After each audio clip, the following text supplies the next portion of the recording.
What's going on, everyone? It's Tina Infinity. Welcome to my channel on this Sunday night where we will be reviewing the Netflix series The Silent Sea. It's a Korean sci-fi drama, and I thought it was pretty good. I suggested it to the group, so they ended up watching it, and we are here to review it. With me tonight is my beautiful panel, Teresa Martin, Miss Teresa Martin, or Ms. Martin Muses, whatever name you want to go with. Hi, how are you? Hi, I'm doing great. Glad to be back. Glad to be back, and really looking forward to talking about this. Ooh, yay. Yeah, it was good. It was good. I'm excited to talk about this as well. Anything going on with you? You want to tell everyone where they can find you, Teresa? Well, you can find me here on YouTube with Miss Martin Muses. And I've got a few shows coming up. Tomorrow night I have the double pick where we're going to be talking about two video games each person's going to bring to the chat. And then Tuesday night, it's the Fantasy Tavern is always on the second Tuesday of every week with myself, Steve Kenobi, and Lady Gravemaster. We are going to be talking about Indiana Jones. Yay. Yeah. Like with the original Indiana Jones? Everything Indiana Jones. All the movies, all the lore, the books, all the mythos, the whole shabam. And we might be having a surprise guest. It just depends on his availability. So please be sure to subscribe, and it's going to be a fun time. Every Saturday, I also talk about the Lord of the Rings books. We're going through the entire Lord of the Rings, and we are now on Return of the King. Sweet. Teresa's link is in the description down below. So is her Twitter. So make sure you are subscribed, as well as Jane and Script Doctors as well. And Jane, how are you? Yes, I'm doing great. How are you guys? I'm doing good. I saw you say this. Before you introduce yourself, say your line. Hey guys. Hey guys. Hey guys. Hey guys. Hey guys. Don't hate me, Jane. Don't hate me. How are you, Jane? It's been a while. I'm doing good. I'm doing great. Happy to be back. I'm so happy you're here. Do you want to tell people where they can find you if you got anything going on? Yeah, you can find me on YouTube where I post movie and television reviews and occasionally some pop culture commentary. You can also find me on Twitch, Twitter, and Instagram at Jane Theory. And I did just release a review for Moonfall, so definitely check that out.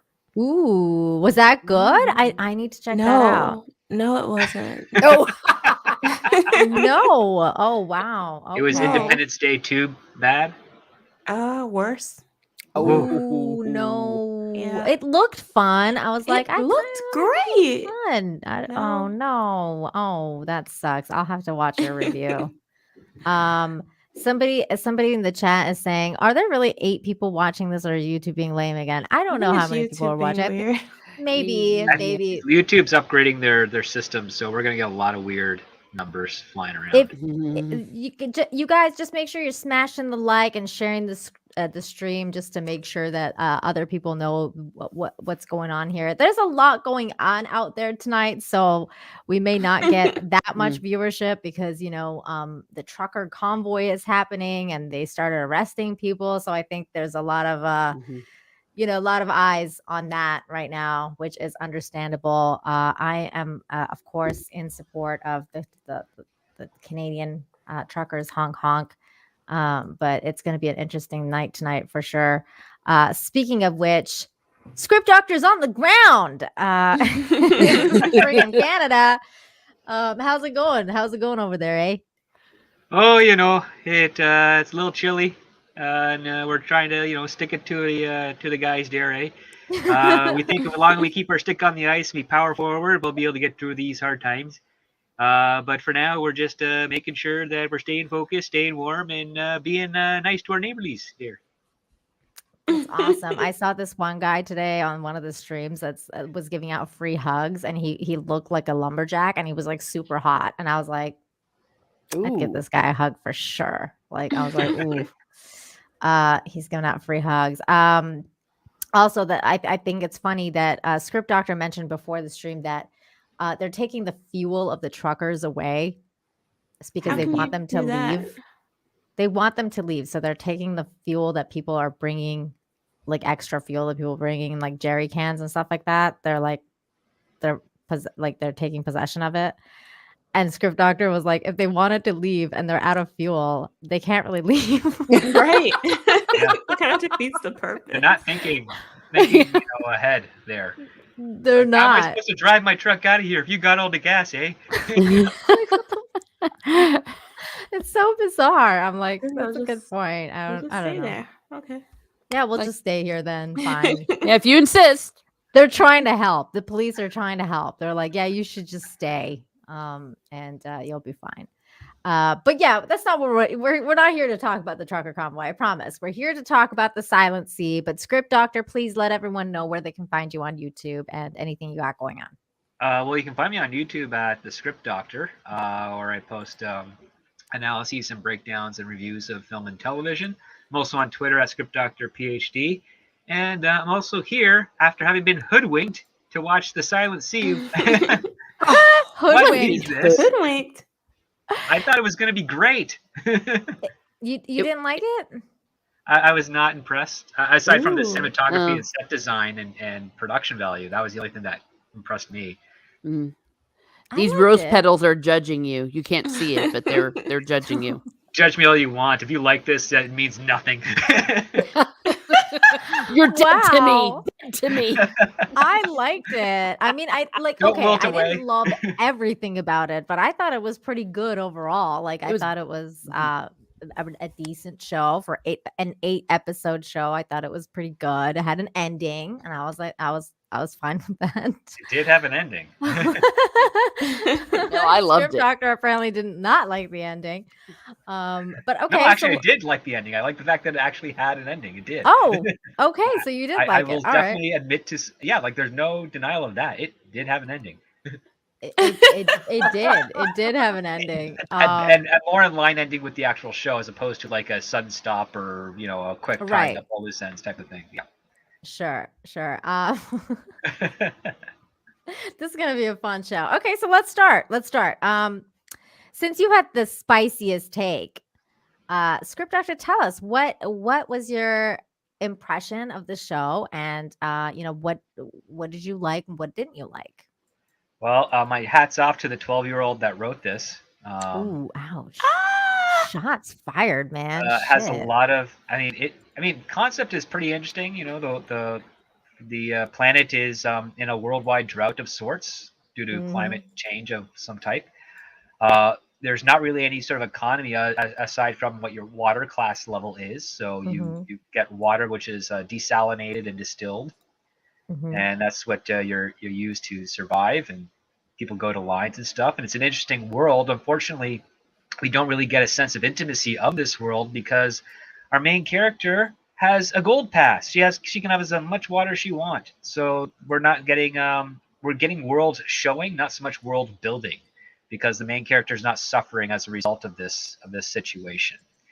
But for some reason, a very powerful company in South Korea hires her or convinces her to join a mission to go to this base on the moon to get some sort of sample.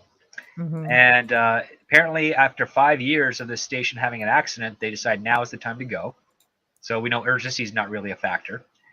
They're giving them a small window of 24 hours, but they're not telling them what the sample is or what its value holds in order to generate stakes. And yet we have this one doctor, our main character, who is supposed to be very intelligent, and she doesn't even ask any questions that could fuel some really interesting drama. Well, she did ask some questions. Like she was like, "What's in it?" and like, "Why do you want us to go there and get it?" And she was asking them. And then- She was exactly, definitely but asking here's the questions, thing, and she every time doesn't- she asked, she was shut down. she was she shut was shut down. down, and she didn't put a counter argument, which would be, okay, then I'm not doing it. Because here's the thing, like the premise that she's been given and that everybody else in that room has been given is that we're not telling you anything. We're just going to give you an upgrade in your water pass, and then you come back and bring us a sample. And it's like, well, that's not good enough. What is it? And if we decide not to do it, who else are you going to send up? Well, Right, but like- here's the thing: they were And if you promising. don't know what it is, they claim that they're clearly lying, but they claim that they don't know what it is. It's like, well, if you don't know what it is, what's the point in even going up to get it? Like there's no counter arguments to facilitate drama in order to, because there should be urgency. They should be saying this sample could help us solve the water crisis that we are currently facing, which would get everybody on board, but they don't even say that. It seems like it's presented completely divorced of what the current situation is going on in the world. Well, And they yet were we're supposed saying, to, I think what I found was from the main point of view of the company or whatever is that this was their asset because this was their base on the moon. They were doing some sort of research, which they were not at, they pulled the corporate card of like, Yep. we're not going to tell you what it was. Like, we're not telling you the research.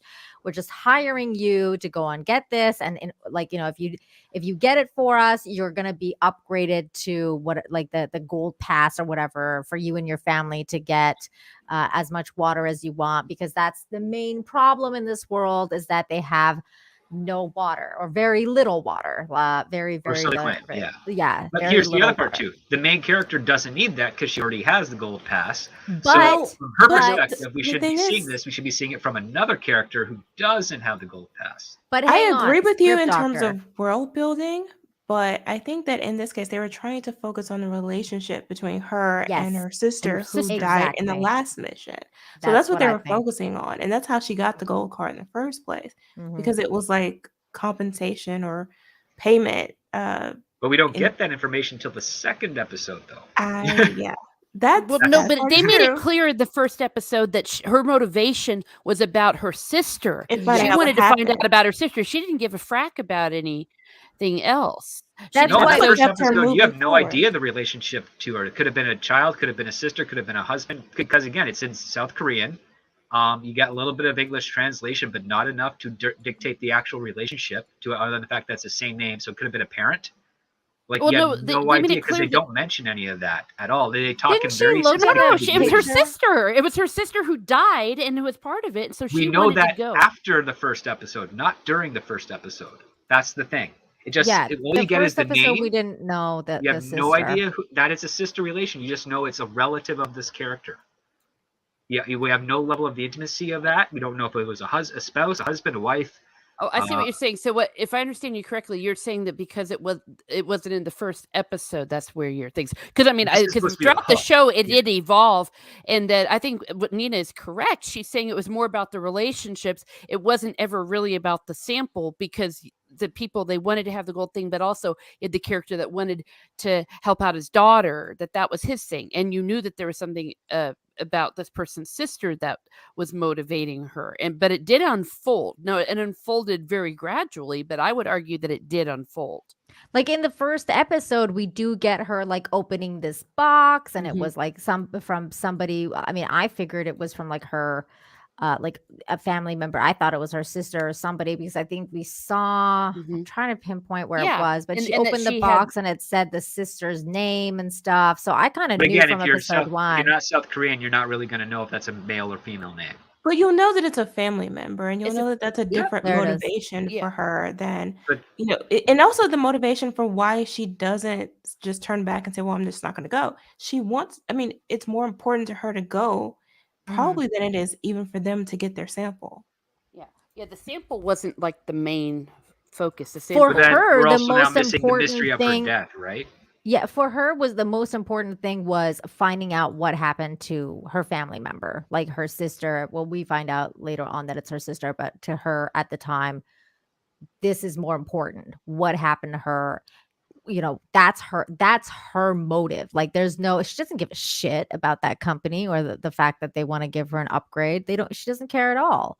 And No, that's she's why working she's at this other questioning them. facility. She's working at this agricultural facility, which says to me that she's not actually trying to figure out what happened to her sister this entire time. She's put her head in the sand and doing something else.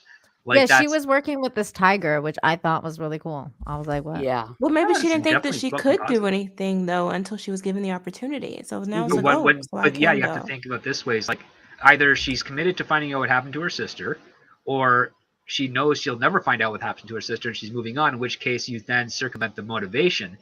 But the only way you could actually reignite that again is if she has like the refusal to the call, and all of a sudden we start seeing her trying to investigate her sister's tragic happenings on the station again, which we don't get because we jump ahead we have all these weird time jumps going on. And if she's supposed to be the main character that we're following, we're not getting a full understanding of who she is, why she's so interested in this and what leverage she would need in order to participate in this current mission. Right now, it's all done through ambiguity, and I think, and this is actually a staple of South Korean writing, not making fun of any other culture, but just it is a happenstance where the stuff that they write is far more make it up as we go along, and as we're like actually producing and shooting, than it is to have a long-term goal structure. It's Wow, just that's the way like it a is. really maybe they went to the school of J.J. Abrams, because that's how he writes things, I find. But they finished it. Unlike JJ. They do. I mean, Abrams. they usually go towards they have a goal towards an ending, but they're like, well, we have these characters, we want them here. How do we get there? I don't know. Let's just have them talk for a while and let's figure it out. And then they shoot that, as opposed to writing out the script of having them talk for a while, figuring it out, and be like, okay, now that we know why they want to go there because we've explored the characters on paper, let's refine that into something more direct, because that's how people behave. And like, again, I have South Korean relatives. I have a stepsister and two stepbrothers and a stepfather that's South Korean. They criticize their own writing like this as well, because it's like everything that they watch South Korean is not representative of how people make choices in South Korea, or at least from their perspective. And they're not westernized. They still live over there. Did they enjoy I this actually haven't series? heard back from them yet. I shot them an email on Thursday, so hopefully one of them gets back to me. But I think that the in order for us, here's the other part too. We have two female doctors. One we get to learn a lot about, which is awesome, because we do I actually learn a lot really about like that, actually. Let's and then the talk other about one this. we learn nothing about. She is exposition, Dr. Exposition. You mean her? Yes. Oh, I loved her. She was great. I really liked her. Oh, she's charming and knowledgeable, but she's only there to facilitate exposition. I definitely agree with you on that, because I really liked her character and I thought that her character was great. I just didn't know anything about her. Like, I was like, how come we're getting to know basically like pretty much all the characters, but like, what is her motivation of being there other than getting like the card? Like, there was no motivation of any of them being there. Like, I would have liked to know more about her past, like what caused her to become the doctor that she became and everything like that, because we got so much exposition for this other character. We didn't get anything from her, and I really liked her the whole time. I was like, please don't die. I was actually worried about her, because at some points I really liked, and then she sees a dead body and starts freaking out. I'm like, what type of doctor are you? Yes. She did. annoyed Yeah, me. that was kind I'm of sorry. weird in some places. She annoyed was you, just- Jane? Like, is she a vet did. posing as a medical doctor? Because like no one should be freaking out on dead bodies this much, especially that big dramatic scene on the 7th episode, I think it was, when she finds the storage room. That was weird. She didn't seem to have much of a purpose or a point. No, She that really didn't. It just part. annoyed me. Are you talking about Script Doctor? Are you talking about like the clones? Yes. Okay, that part, dude, I would get it. Like, you walk into a room full of clones, I would be freaking out too. I'd be like, what in the fucking hell is going on here? I think her reaction was not of a doctor, but of a regular person. Like, she should have had an upset and distraught reaction, but she was kind of in like panic mode, unconsolable. But everything that was happening to them was like that, though. I mean, like, Yeah. people were throwing up water. Like, there was so much happening there that I feel like that reaction was actually really human. It's like, because I mean, doctors are human too. I mean, you're like, if you're gonna find something like that, I feel like that was kind of a very human reaction. I don't know. I didn't mind that part. I thought it did was way think- over the top. You Well, thought it it was was over over the top too? Yeah. You see, but I was feeling the claustrophobia of the whole situation. I felt like this was more a psychological thing. That's what I thought too. So I felt it there, and it didn't bother me. I mean, I know Korean people too, and there is something about their art. It's very similar to the way they develop their music, and so you just kind of go along for the ride. And I think that they were going with claustrophobia, especially the way that they started off the whole first episode. At the end, I just couldn't take it anymore. I was like, "Gosh darn it, give them some oxygen." So I can see how by this point in there that maybe she was starting to lose her shit, because I think that she had earned it by that point. Yeah, especially watching that guy die in front of her, like that was, oh my god, that was freaking brutal. Oh shit, I accidentally pressed on pause. I was like, no, No, you're gonna be copyright struck. over. This Fuck. channel's done. So this is the main lady that hires them to go up there and discover what happened.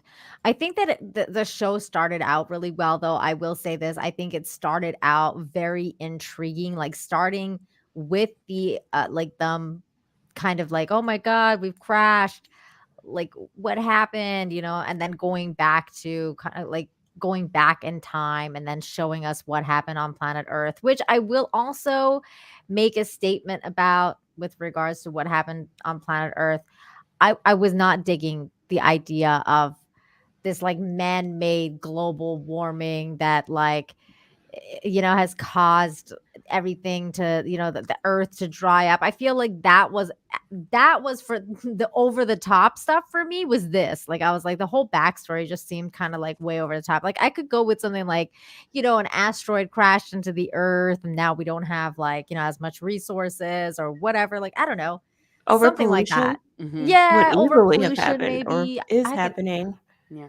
But it was not okay when they were talking about euthanizing all those animals. oh my No, god, that I bothered me too. was They didn't- so I mean, their whole pissed. point was they didn't have enough water. I'm sure they did, but that doesn't mean that I didn't get really, really upset. I'm like, fuck the humans. How about the doggies? I know. I was like that too, Teresa. In fact, like that scene where she's deciding whether she should go to the moon at all or stay and take care of the dog. I was like, I would just stay and take care of the dog Yeah, at the this point. doggy. And Yeah, that actually that, seemed like a more compelling choice for her at that point that in her that life. dog's gonna die now without her. Like I was like, this Yeah, is 'cause terrible. she needed the Who's gold going to card use her for gold the- card? Yeah, for the water. That's how she was able to have the doggy. Oh my god. Yeah, that was kind of weird. And then later this was the scene where she's like giving the dog some water and I was like, I love you, the doggy, she's taking care of it. And then she meets the handsome captain, which by the way, I have to say, there he is. I have Yeah. to say the performances in Nice. this were excellent. This scene was mixed bag, but like, yeah, I'll But let you the continue. main Sorry. performances, Yes. were excellent. Like I really liked the Captain Han. I thought he did it really, really well.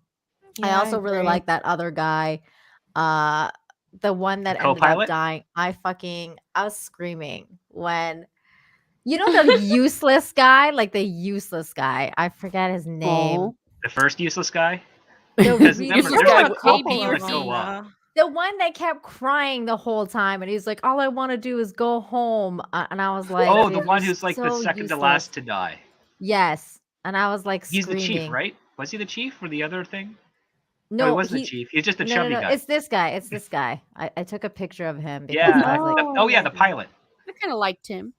He I annoyed me too. loved him, and I was like, okay, he's gonna do something. Like I was like, he's gonna do something. He's gonna be the hero somehow. And when he got trapped with that like backstabber guy, I was like, okay, he's gonna be the one that he's gonna kill him. He's gonna do something. And then he died. And I was so fucking sad. I was like, this is bullshit. Like, because they had set up the whole thing to me. They had set it up so that he would have some sort of redemption arc where, like, because he was kind of like, I don't want to be here. Let's just go home, like the whole time. And then finally he realized that guy's like evil. And he's like, you're the monster. And he's like they're fighting and there's like all this stuff. And I'm like, that would be cool if this guy actually ends up doing something and like kills this guy. Nope. And then no. No, that's not something I've seen often in South Korean media. Redemption arcs. Is that They is are that- there. is that They're the just case? rare. Really? They're rare. Like the hero's always the hero, the villain's always the Yeah. villain. You don't really see much of a change. You don't see much of a gray complication. They are there. They're just few and far between from my experience. If there are more out there, please, my DMs are open. Send them to me. Yeah. Well, there is a lot of Korean film, so definitely There is a lot. I've seen much of them. Yeah. Well, no, I mean, yeah, it's part of the genre. It's part of the culture. It's part of, they're not like It's about us. character confidence. Technically, that's what it is. Like, Yeah, the that's characters are confident in their perspectives. And not like this character's introduction in the scene that we just saw before was fine because he's kind of brash, he's loud. But then they bring in this other one, this girl who's going to be the co-pilot, And then she's like, "Hi, I'm your co-pilot," and they've obviously never worked with her before. And then when we get to this part of the scene, we have a brand new co-pilot again for no reason. Yeah, that part. And they're trying to set it up that there's something detail of that, but we have no idea if they ever trained with the previous co-pilot during the time lapse. We have no understanding of why this would even be a thing, because it's like, oh, she came, then she left. Like it's very contrived. That part was interesting though, because they were trying to say that the quote unquote like the mafia had a hand in that, like that was their man, and we didn't know that at the time. But there's also like kind of like a mafia type organization, that's also into space travel. By the way, okay, I'm gonna say something and it's gonna come off a little racist. I'm not trying to be racist, but goodbye Nina channel. I know, I feel this is weird. Sounds totally technically racist. Nina's Asian too, so it's fine. That's true. She is. I'm a bit of everything, aren't I, Jane? Look at the hair. I think I got a little bit of black in me too, Jane. Just saying. A little bit of that too. I know. I talk about that to Lorena all the time. We're distant cousins. So here's the thing. I think that it's really funny that this whole show made fun of the Korean space agency, or whatever you want to call it, because the whole crash happened for no fucking reason. Like it crashed because they couldn't build a spaceship right. Like it was like, oh no, like it wasn't even like the guy sabotaged them. It was like, oh, they didn't. It was a natural crash. Right. Yeah. Well, the shuttle crashed because the story needed it to crash, which is not good writing. This thing gave out. This pipe gave out. It was a realistic take on like what would actually more likely than not happen, though. Well, I mean, not with spacefaring companies. They can't afford such a risk like that. However, if they were to say because of the lack of water and lack of resources, manufacturing is in decline, and we had to cobble this thing together as best we could. So prepare yourself. They never mentioned that though. They never mentioned that. And then, so basically, what we end up having here is a crash that happened because of a Korean driver. We had an entire it wasn't a woman driver. We had an entire space shuttle explode before it got there. So I mean, it definitely happens. It happened recently too, Jane, with the Chinese satellite that was up there, and we know why it crashed and burned, because they don't know how to construct that shit right. Oh gosh, this is terrible. Well, they stole the IP to do it, and allegedly stole the IP to do it, and didn't understand the instructions. So, oh god, I'm just saying it was funny. It was just a funny thing. I would say it's interesting that it wasn't like sabotage, which I think is kind of a good for the methods of the story. But the fact that they didn't set us up that this is a potentiality. It just seemed like they were setting it up for sabotage, and then they're like, no, it's not sabotage at all. It's like literally like we didn't build the spaceship right. Like I was just like, what? We had a loser going with? A mistake was made. Yeah. Human error. It's fine. So they crashed. Well, I mean, the story facilitates the crash because here's the other thing I noticed. The base doesn't actually have a landing pad or a docking for a shuttle. So clearly the writers didn't, and the production did not even intend for there to even be one. So there's that. Oh, that's interesting. And second of all, the reason that they wanted to get rid of the shuttle is so that they could be trapped on the thing. And I think it would have been better if they landed the shuttle and then they sabotaged it while on the ground so they couldn't get off, because that facilitates more interesting drama. And then you already have, then you telegraph that there's a saboteur on board with us. Agreed. And the best twist that this show had was that there wasn't just one saboteur, there was two. There was two.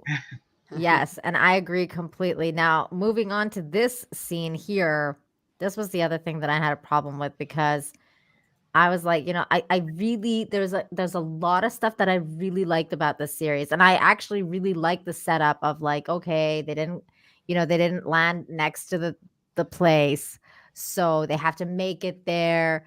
And I liked the air of mystery. I liked the atmosphere. I liked all that stuff that they're showing. But there was some stuff that I was like, oh, I can't get into this. Like the science aspect of it. Like this part that you were saying about the depressurization script doctor, I was like, it's way too long. Like it was like, okay, they depressurized for like literally a minute. This guy was like hanging out there. They were like all hanging out for like, I don't know. It seemed like forever. And I was like, it would take very little time for it to depressurize that small of a cabin. And also like this part where she's like hanging off, like this scene here, like she's like hanging off here, and the spaceship is hanging off, and he's just like grabbing on. There's no gravity. There's no gravity. So he would just just dude, just flip her up. She'll just like catch something and just crawl up, like there's just certain things. And like when the spaceship was like crashing, like I was like, there's no gravity. Like, why is it crashing so fast? Like it went like really, really fast. And I was just like, that shouldn't happen like that.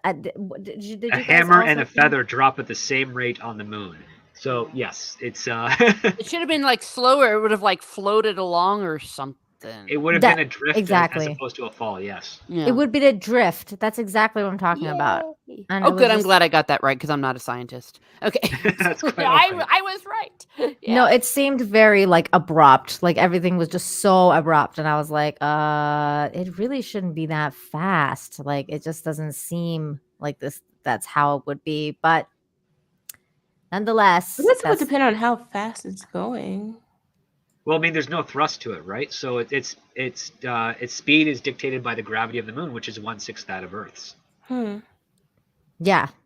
That's Which what is I- also another issue that they brought up here, which is one of the passengers, the silent one, breaks a rib.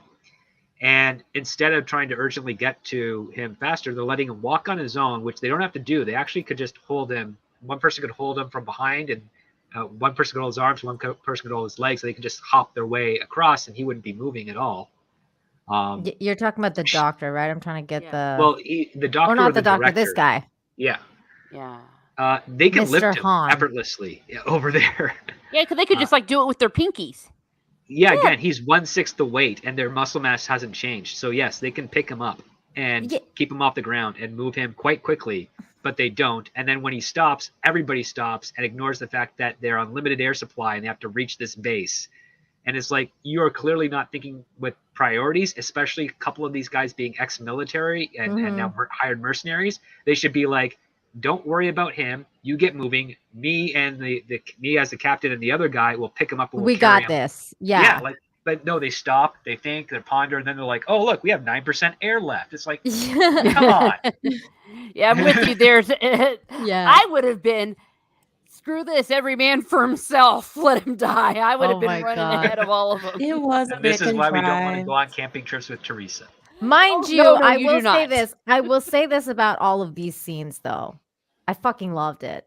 I don't know why. It was like, maybe it was, I love the moon. I don't know what it is, but all of these scenes, like the cinematography in this was magnificent. And it really definitely showed like this, like it gives you this somber, really mysterious.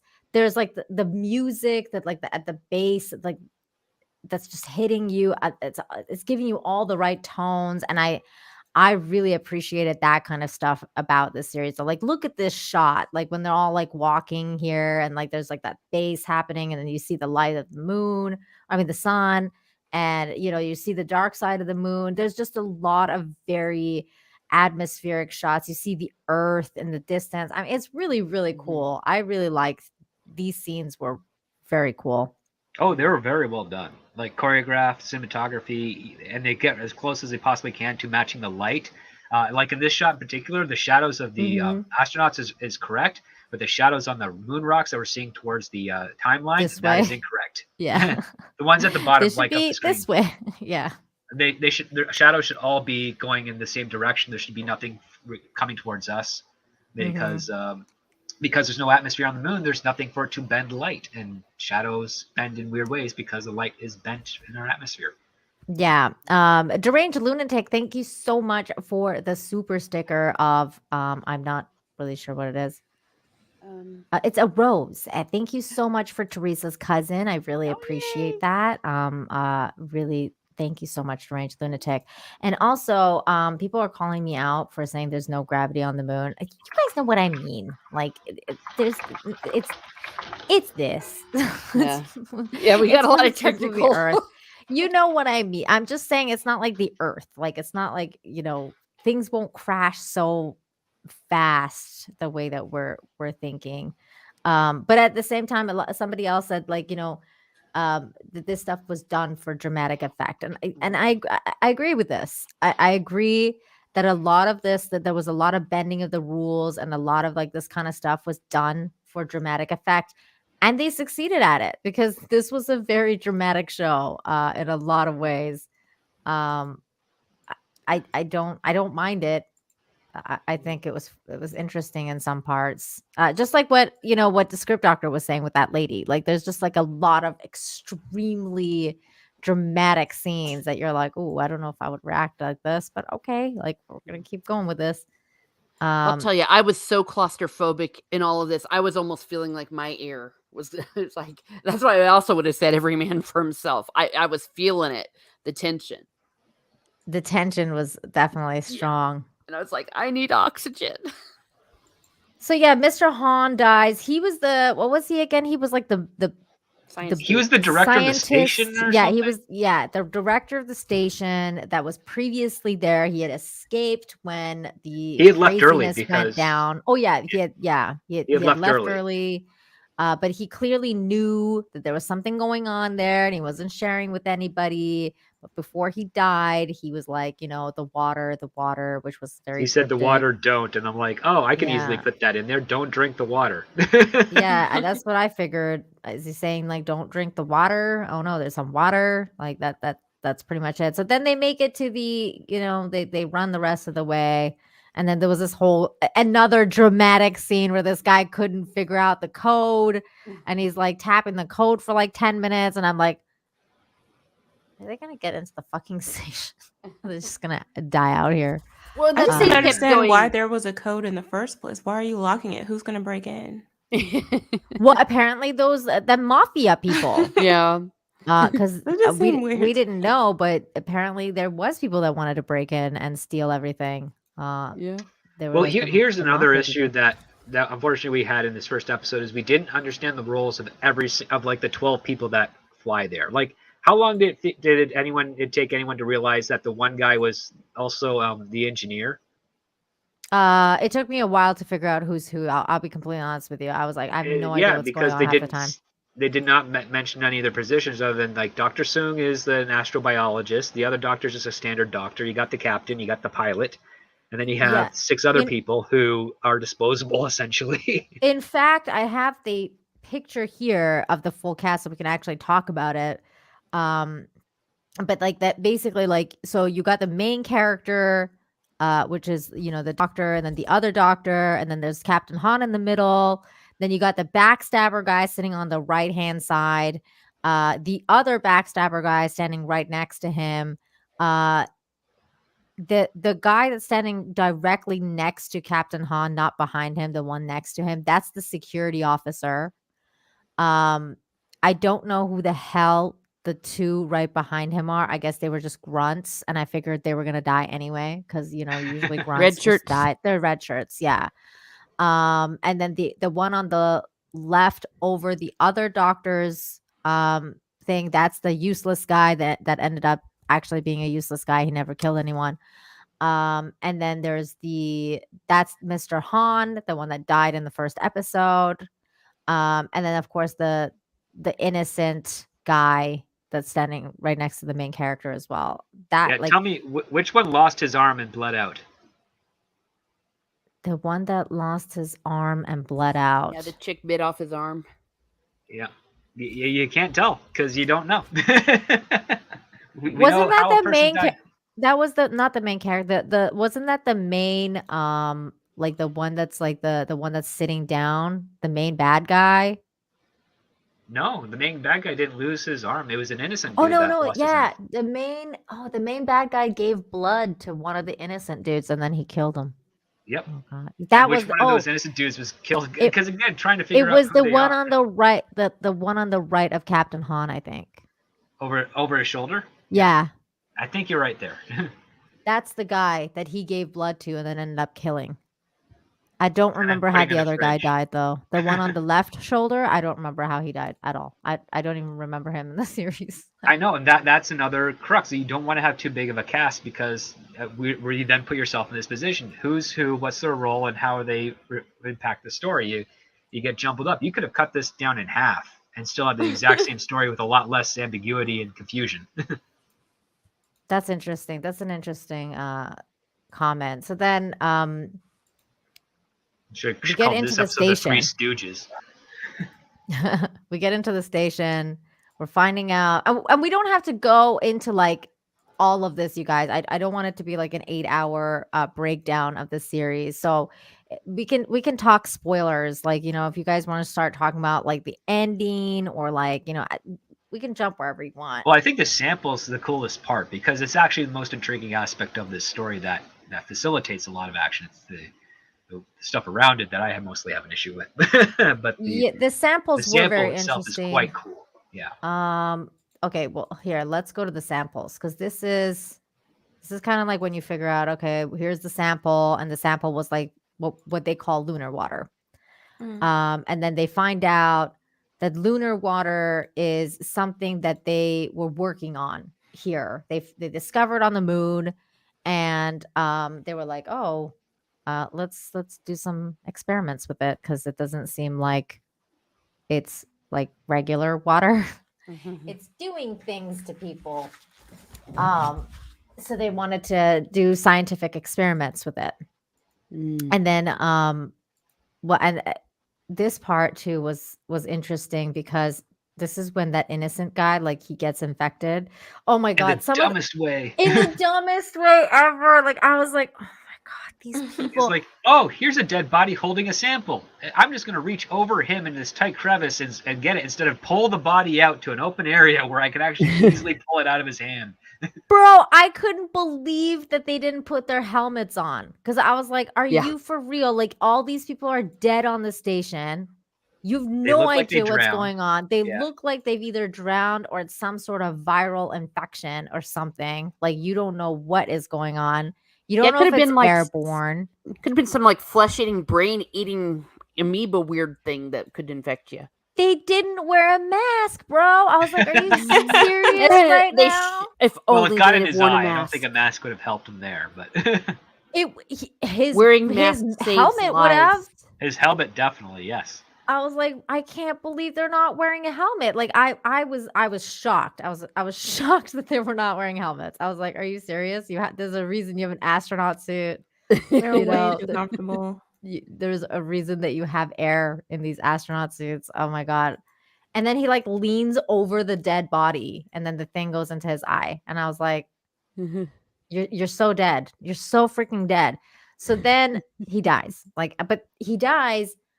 And this is the other contrived part of the thing that I was like laughing at.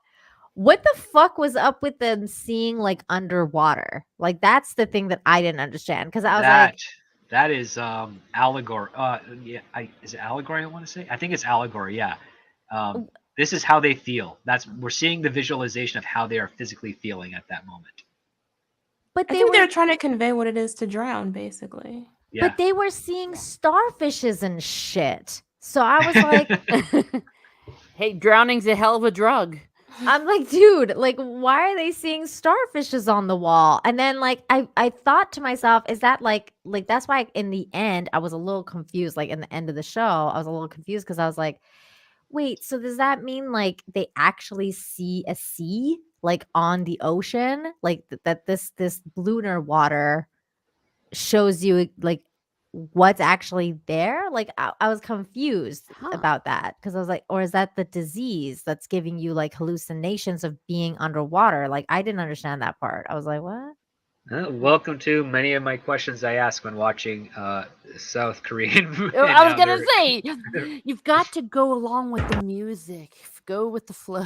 You actually do. Teresa's actually absolutely right. Sometimes you just got to go with it, and hopefully it pays out. There it is. I'm trying to pinpoint this scene here with him looking at. There it is. Oh, there's a starfish. The fucking starfish, and I was like, they would all see the starfish. Like the other guy too. Like when he started seeing the starfish, I was like, oh, bro, you're so dead because you just saw the starfish. That's the sign. You're gonna die now. Yeah, look, I mean, the brain is shutting down, right? So yeah, you perhaps start to see things. Yeah, and he's seeing things as if they're underwater as well, because that's the blue haze. Yeah, that's the blue haze. He's seeing like everything's underwater. That's why I was like, so that like they're turning into mermaids. Like, I'm so I'm so confused. I was confused That would've about been that cool. for a minute. That would be awesome. I mean, you're technically talking about what the other person that they find is. Yeah. Let's see. Yep. The good point, because not everyone hallucinates the same thing. So, like, why didn't one person hallucinate a seahorse? A lot of them did see the starfish, though. Mm-hmm. There's the bad guy. He's one of the bad guys. There. Oh, okay. Here's dude. Oh, that's just like a Manifest. The TV show I Holy watch shit, though, has something man. just like that. Yeah. What did you guys think of this? Like the way of the way that they would die, like that they would drown and then they just like spit out water for 20 minutes. I was like, oh my god. Oh, it was horrible. Well, like I said, it was just horrifying. Yeah. I just didn't. The science of it threw me a little bit. The science of well- it threw you? Me too. I was like, what's happening right now? It kind of it was like, oh, it's. I mean, once they actually started figuring out that it was water based, I was like, oh, okay, that makes sense. It's converting matter into more water, but it has to have life energy to it. Mm. Yeah, and it just goes out through every crevice. Probably it should have come out like through his eyeballs too. Oh my god, It Rudy. should have, yeah. I mean, it should have been coming out through his skin. Yeah, It should have and been, his he should have ears. been just completely drenched. It should have reminded me a lot of, the senator in the first X-Men movie. Yes, exactly. Yeah.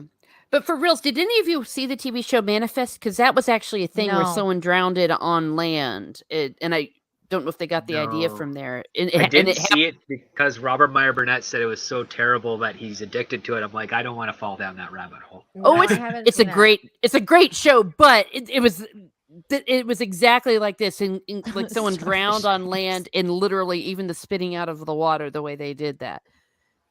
Rudy's killing me. Oh no, what's Rudy he doing? Oh, is killing Starfish me. Games. It's Starfish Games instead of Squid Games. Oh. Oh my god. Oh no, That's bad funny. sushi. Oh my gosh, this is Oh terrible. my god.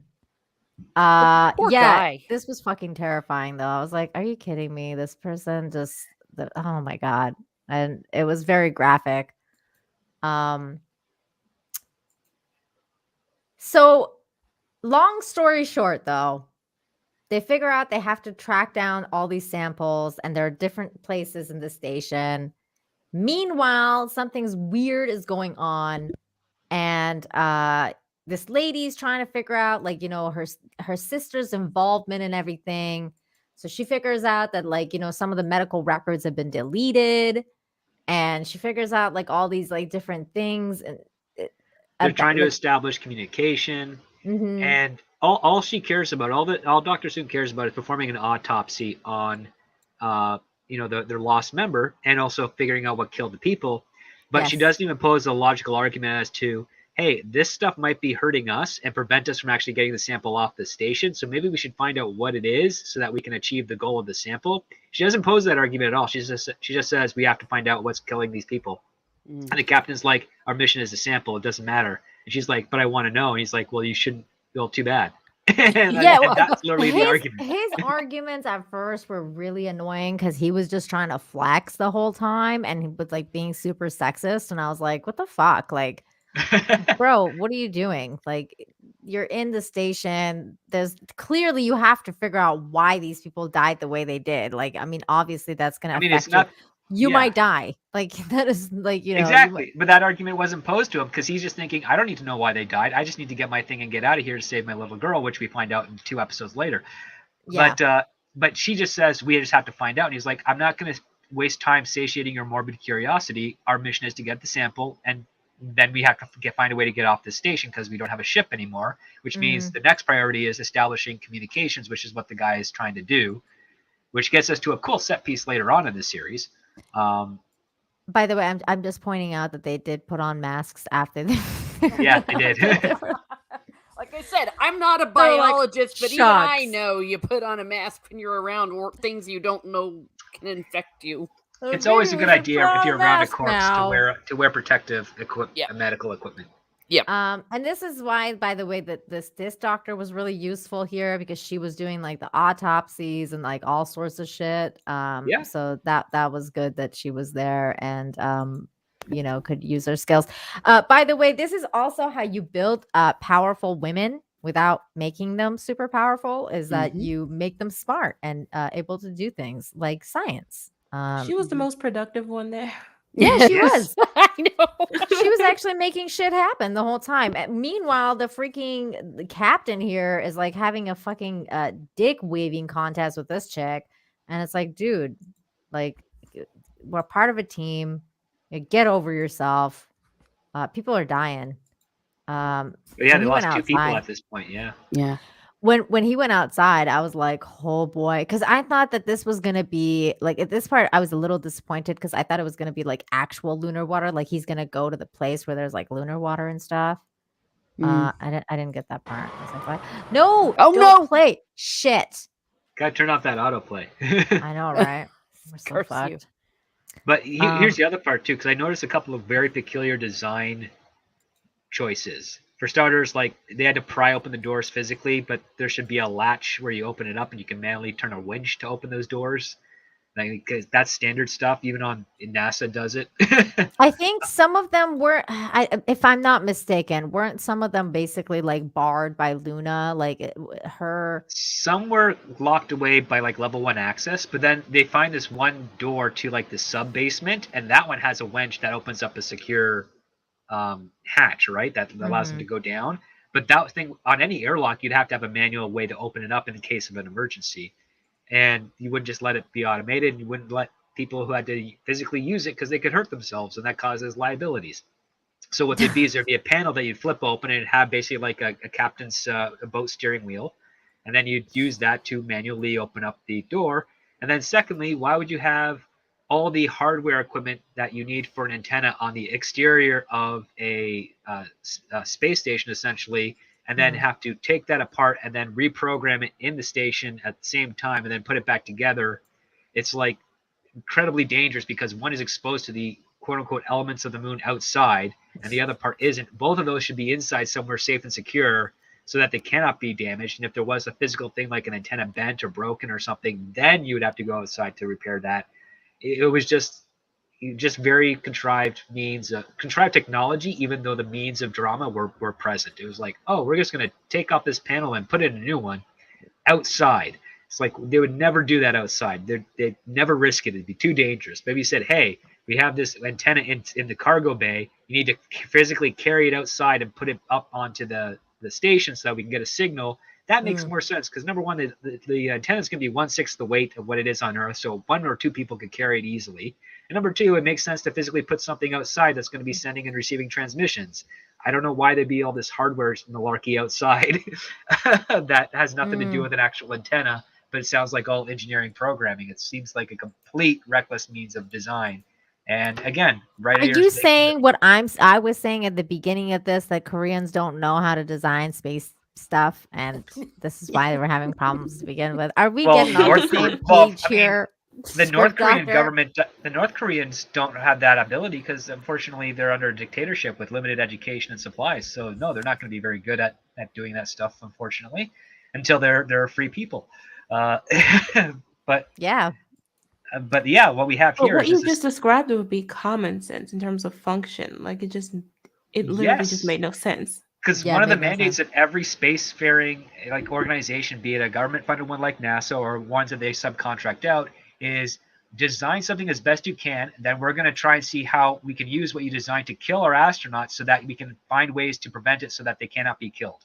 It's all about just making sure that no matter what happens, they can't die, or they have means to solve the problem so that they can still live. That is like one of the chief mandates of these operations, and especially on engineering for space. It's like, okay, we built this new space shuttle replacement. Great. How safe is it? Pretty safe. Okay, let's figure out how safe it can be. What happens if it gets hit by a meteor? It's like, well, and then it's like they try to kill those astronauts in every way they can. And then hopefully and then whatever they can't fix, they then start redesigning a way to fix so that, that thing won't kill them. And they get very imaginative in that regard, and they should, because that's how you keep things safe. The only time it gets compromised is when you contract those out to the lowest bidder, in which case you get cheap parts and probability of malfunctions that are not actually part of the design, but are part of the cutting corners aspects of things. Very interesting. Very interesting. Script doctor, you always teach me things. I'm trying to I was trying to find this one scene here that I actually like found for a brief second, and then I hovered over it. But this is the Captain Han's daughter. And later on in this episode, we see her making that little pin that becomes kind of like a the little point. sticker thing. Yeah, the beautiful sticker. And that kind of stuff I thought was really cool because they had set that up like in in episode 4, and it comes back around. I like that kind of stuff that they did with the story. Oh, there it is. I think this is the scene. So this is like her. She's got some sort of disease because she's not getting enough water, obviously. So he's doing all this to like get an upgrade for water. And then he goes to here, which is this is the stuff that you're talking about, right? Like all the he's all outside. the outside stuff. Yeah, This should not be outside. This thing should be indoors. I mean, they kind of had something like really similar in The Expanse too. Remember, or no? Was it The Expanse? Well, they were on. I think in 2001. Maybe 2001. No, 2001. The computer's inside, but then he jettisons the pod. It so was that he can't dark get out. matter. There was another one in the it was yeah. in dark matter. They had like something in like it was like in the outside of the ship, and they had to go and like manually reset it because the auto reset didn't work, so they had to go and manually do it. Yeah, no engineer worth their salt would ever put a manual thing on the outside of a ship as that's the only option to reset something. See, I always thought, like at the beginning too, is I thought that the saboteur was just fucking around, like that he was saying, like there's a problem, but that there wasn't actually a problem. Like, you know what I mean? Like that'd be nice. Like, get out and like go fix it, and then like shut the door and like don't let him back in, kind of thing. Like I don't know, like for whatever reason. So there was that kind of stuff where. Like you're right, like it didn't make any sense in terms of like logistics. It was a good set piece though, like really fun to watch. It was great. Like, I mean, not that object out there to get them out there. Yeah, and then of course, like he passes out, and we're like, well, how's he gonna make it, and like all this stuff.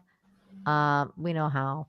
And then those other two guys had no problem getting him back inside, but that part they didn't show though. They did like, not and I was show. like, They just, why? They just jump cut it, and I'm like, so if those two guys get an unconscious captain from like down this elevator shaft back up to the main station, why couldn't two of those guys, carry that dude with the broken rib?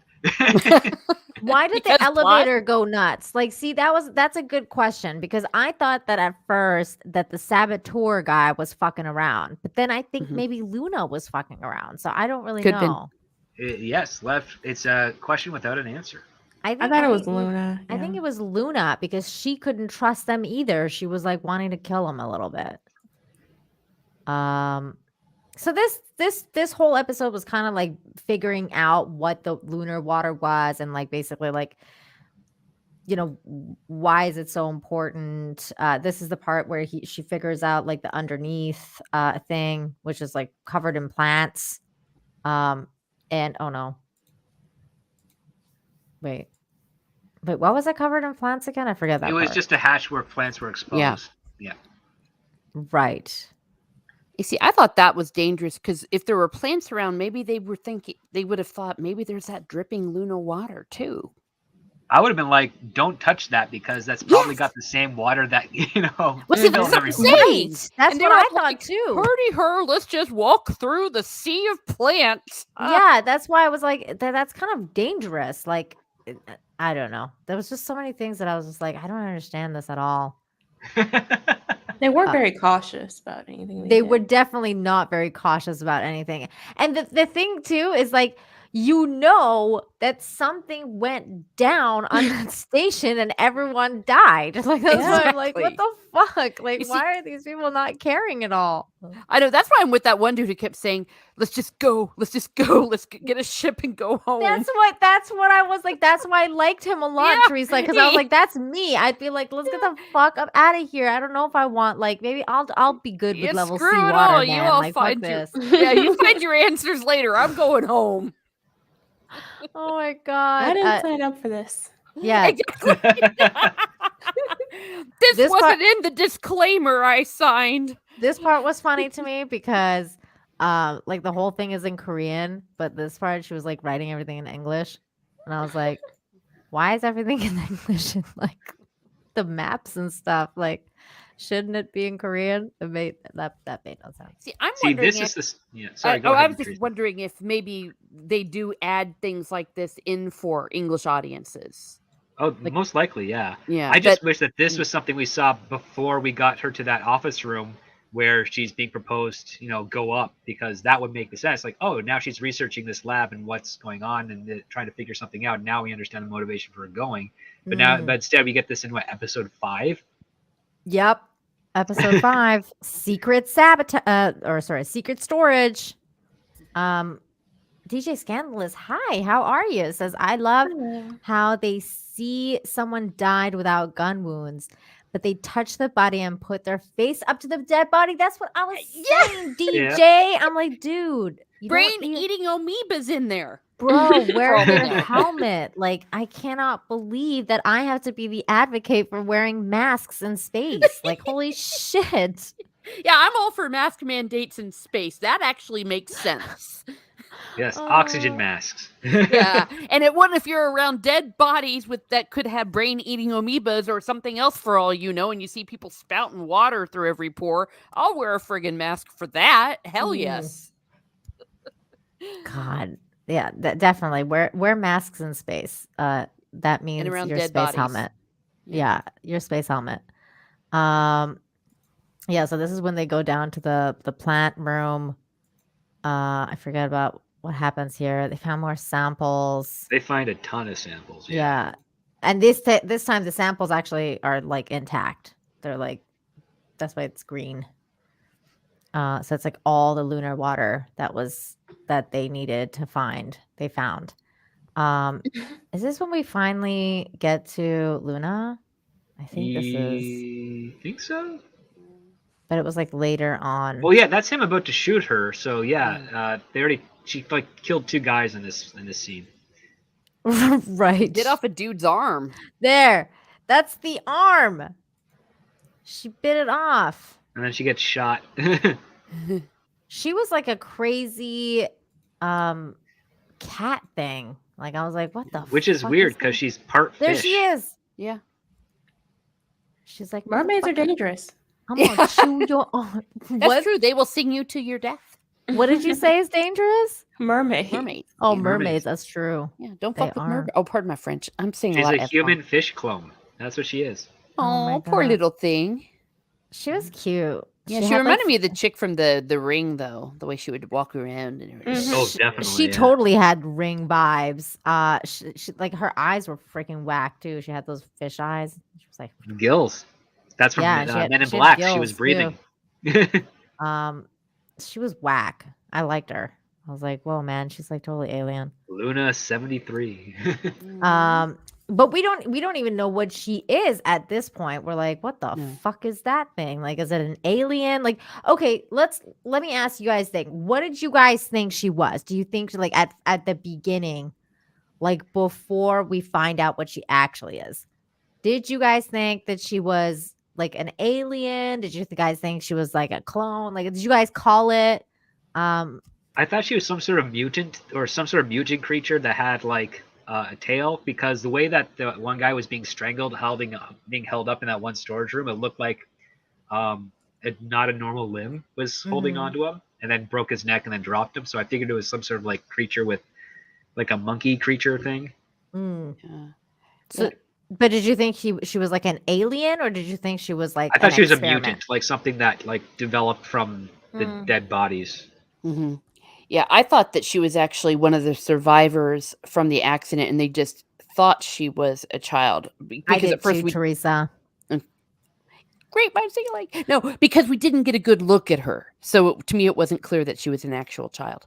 I thought that she was like the daughter of that lady, and she like, and that's why she was like sending everyone here. And I thought she was going to be like a survivor, and that somehow she has some sort of immunity to what was going on. So I was like, I thought she was like I thought she was either the lady's daughter or the sister's daughter. Like I thought she was gonna be like somehow related to her, like related to the main character. That's why they had that connection or whatever. And then we saw like later we saw like her picture on that lady's desk. So I was like, oh, maybe it's her daughter. And then but I didn't know. What about you, Jane? What did you think of her? No, I actually thought something along those same lines, that she was a relative or child of this lady and a survivor who was immune, or it somehow merged with whatever this was. Yeah, somehow she's found like herd And immunity she's to the like sample. the lunar water or whatever. Which is kind of like what happened, but a little different. Which is that she's basically a fucking clone, and they were doing weird human experiments on these clones with lunar water.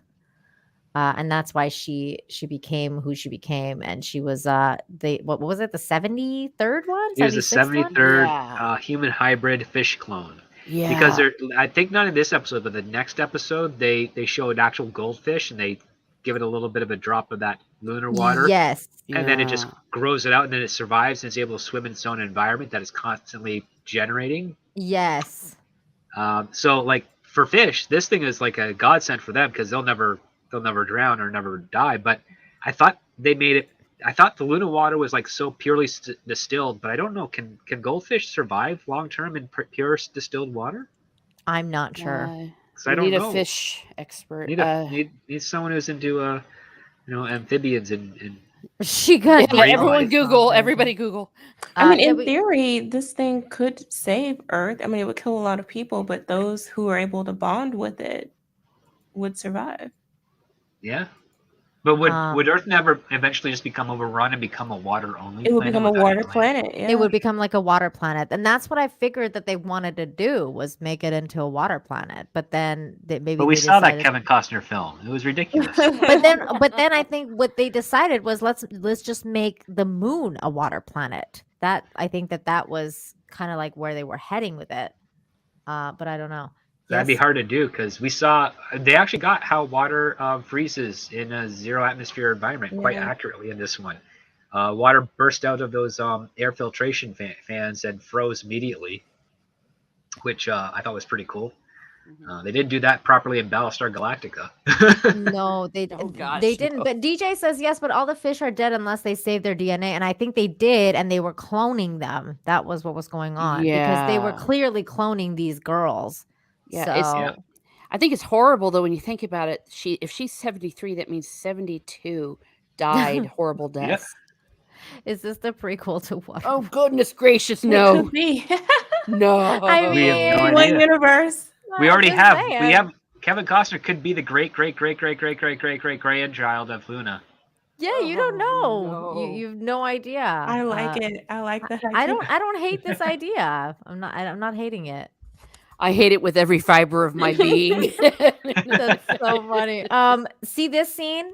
She's like looking into the doctor. Like she's like looking right at the doctor, and I was like, they're related. Like that. It's like I was so like, okay, this I think is it's a clone of her sister. Yeah. Yeah, I was like, so like, well, I thought it was maybe like the niece. Like I thought like it was her sister's daughter or like something to do with the sister. Like somehow I was like, okay, this got to be some sort of family thing. The key to salvation. Oh no, hold on. This part was interesting.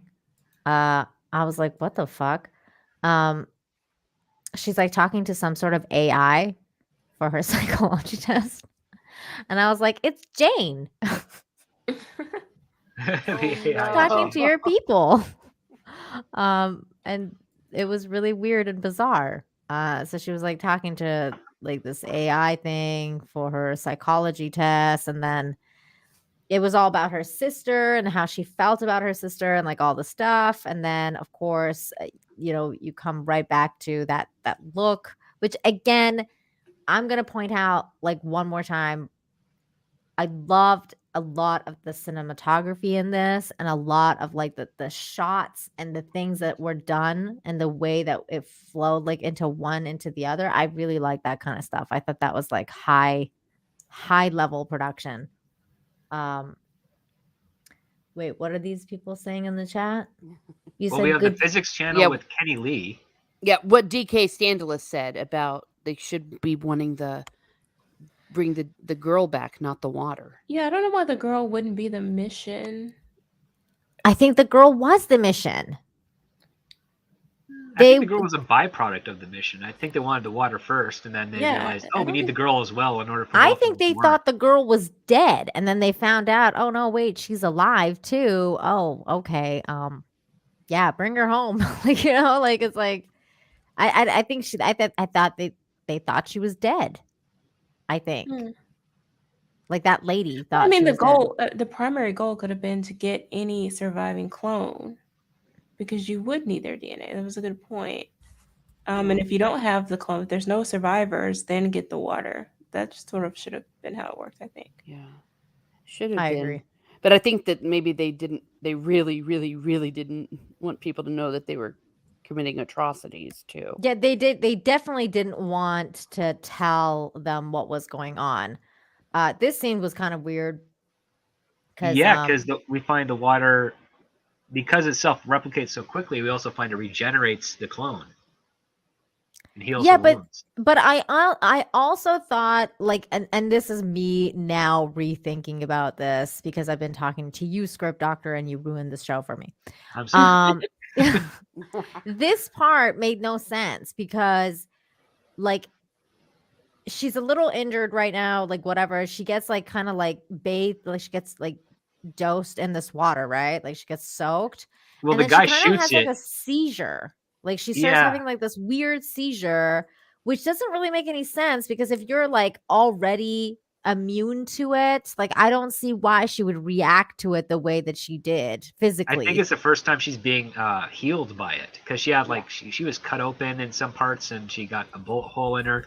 But how this happened is that the guy shoots the canister, and the explosion from that douses her. But it should have actually spritzed water over everyone else in that area. Yeah, everyone should have been infected. Yeah, everyone should have been screwed. But it didn't because story contrivance. Everyone should have been infected because And they died. didn't have their helmets on. That happens throughout this. From this point forward, it happens a lot, though. When they come in way too close contact with the water, and it's like, oh no, it's fine. Yeah, it's totally fine now. Oh my god, all that stuff was really funny. And then this is the part that like we're starting to really get. There's a lot of tension build up. There's definitely a betrayer here. They don't know who it is, but they're starting to really smell like there is one, and it's him. And then like there was another one that he was in touch with. It was like, the original pilot. Yep, they both had iPhones with reception. Yes, they had iPhones with reception. They have a conversation, like Han and him have a conversation here, which was like kind of like a really interesting conversation. You know, like kind of like that conversation of you kind of felt like that guy was regretting what he was doing and he had a lot of respect for Captain Han. So I feel like it was a really kind of like the duality. Like I don't know, like Well, he was here before. Like he had to leave everybody on this station before, and he came back, and he was now trying. Like he didn't want to kill them, so he isolated them all so that he could leave freely, and then whatever happens afterwards. He doesn't have to feel as bad because he did the same thing to the current crew that he did to the previous staff. But yeah, he was definitely conflicted, but he wasn't. He didn't have any. He didn't utilize any opportunities for redemption, so he just stuck to his goal and did his thing. Well, he didn't want the space mafia, moon mafia, to take him out. Yeah. DJ, I thought the same thing, but I thought that she was drinking the water. I thought that was her, like basically, like she was like living off the water, and that was her nutrition too. Like I didn't know what else she would be eating. Other than whatever, other than whatever food was left on there. But that's why, like, when she came to like get it back and stuff, like I figured that's why it was really important to her because it was her like food source. It was like her nutrition. I don't know, but she really liked that water. She wanted it. She was like, "Fucking don't touch my shit." Padres. Hey Nick, good to see you, man. It's been a while. But yeah, I actually paused it on this scene because this was like him getting getting the instructions from like the mafia guy, like executing samples acquisition plan, sample acquisition complete, how many witnesses, all crew, secure entry for supporting forces. Like, like it was like he was totally in contact with them and planning some weird shit. Meanwhile, this dude's in contact with this dude on Earth and calling him out. He's like, you guys knew what was going on here. Like, you knew this girl was on the station. And they were like, kind of like denying it and telling him, like, we weren't going to tell you about it. Cause I mean, like, come on, this is the human experiments going on up there. But this part was interesting. That's when that guy kills the other guy, even after he gives him his blood. I know, what a jerk. That was wild. I can't believe he did it. I was like, oh no. He's so dead. That guy's so dead. Oh my God. What did you guys think of that part where they like trapped that girl? Holy shit. Oh, when they part, pin her leg in the door? Yes, with her leg in the door. I was like, dude. I'm surprised that the door didn't chop her leg off. Yeah. I was surprised too, but then I thought to myself, is that because she's like an alien? Like, I didn't get that part. I was like, is it because like the lunar water makes her stronger? Like, is that why her limbs aren't coming off? Like, I was a little confused about that part. I think that was just a plot problem. Because they just need to pin her down, and they did. Because it kept like going over and over. Like it was like I was like, oh, like it was fucking brutal, man. Let's just wait long enough until it's too late. Her. Yeah. Oh, and then she bit her. That was the other thing. That was actually a big. I was like, when is she going to change now? Yeah, that was actually a big a plot twist or whatever you want to call it. Because it came back around. Like this scene was really important. It saved her life. Yeah, there's the foot.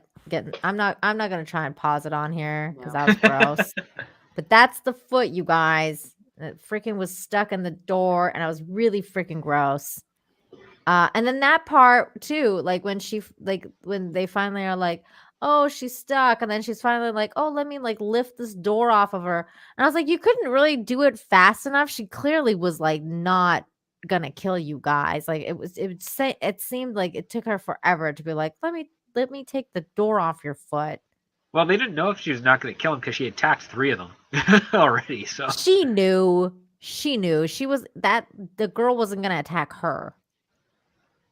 I don't. Oh yeah, I mean, I think she'd have attacked anyone that held a weapon to her. But yeah, basically Wolverine.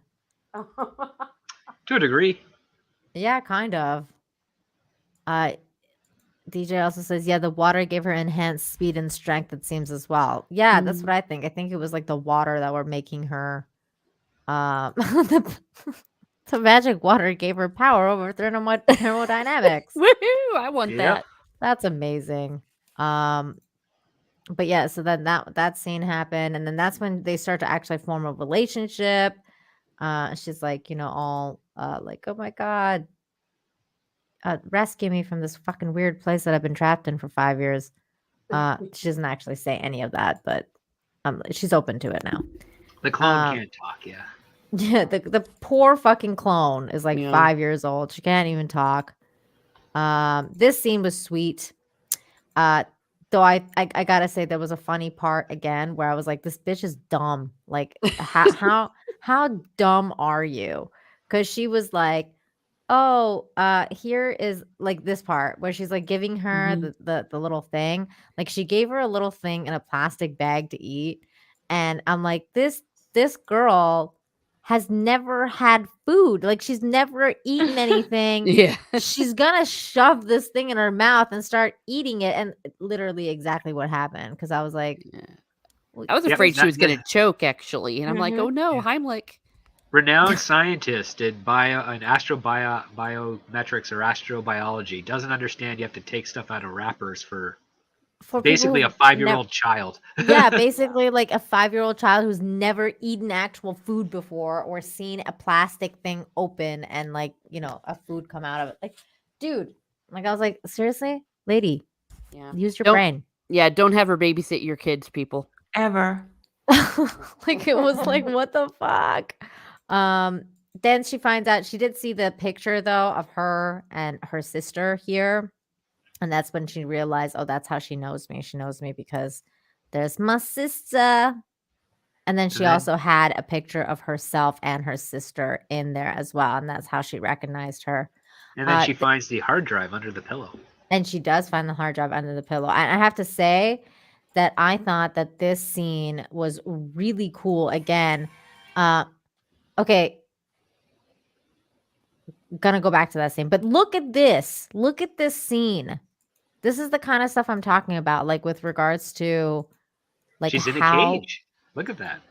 it's beautifully the shot symbolism. though. Look at the Mhm. lighting. Mhm. The beauty of the scene is just there's so much going on in the scene, and we don't even like literally like the beginning of the episode, and it's just so cool. The lighting is so cool. Everything about it is just so cool. There's another one where this guy was like standing here. Look at the lighting in this. Like it was just like it's so magnificent, some of the stuff that they did with the camera angles and the lighting and just like setting up the mood. Wonderful stuff. That like the Koreans are they know what they're doing with that. It's really cool. This was the scene though with oh no, not here. With the girl in that room. I'm trying to find that. Takes a while for them to get back to it. Yeah. Yeah, it was a while. Okay, wait, let's go back. That's not A little it. bit before, yeah. When she starts talking to her sister, when is that? I thought that was here. Almost there. There it is. Up, a little before. Ah, A little before. A little bit before. come on. Uh, It's kind of like around here. What did you guys think of that whole scene with her talking to her sister? I thought it was all right. Yeah, I thought it was kind of cool the way they did the whole conception thing. I'm trying to see if I can find it. I thought it was so bizarre. Did you think it was bizarre? I thought it was a little bizarre too because it kind of went to like a ghost place, and I was like, "What's happening? Like, is this Yeah. is It's all her this- imagination. I'm like, yeah, is I this place felt- I haunted felt that. now? Yeah. Like, No. are we going to that place now? Like, No, I- no, it was very. To me, it made perfect sense to me, and I knew what was going on, and I thought it was really sweet because this was her last chance to have a moment with her sister, even if it Like her was just sister's on- whole There it goal is. was to bring her other sister, the ocean, right? Mhm. right. I wanted to show you the silent sea. That was like one of the quotes. This is it. I love this scene, and I love how this window that looks out to the earth here, like turned into a screen. Mhm. That was so cool. I was like, the design on these things are freaking awesome.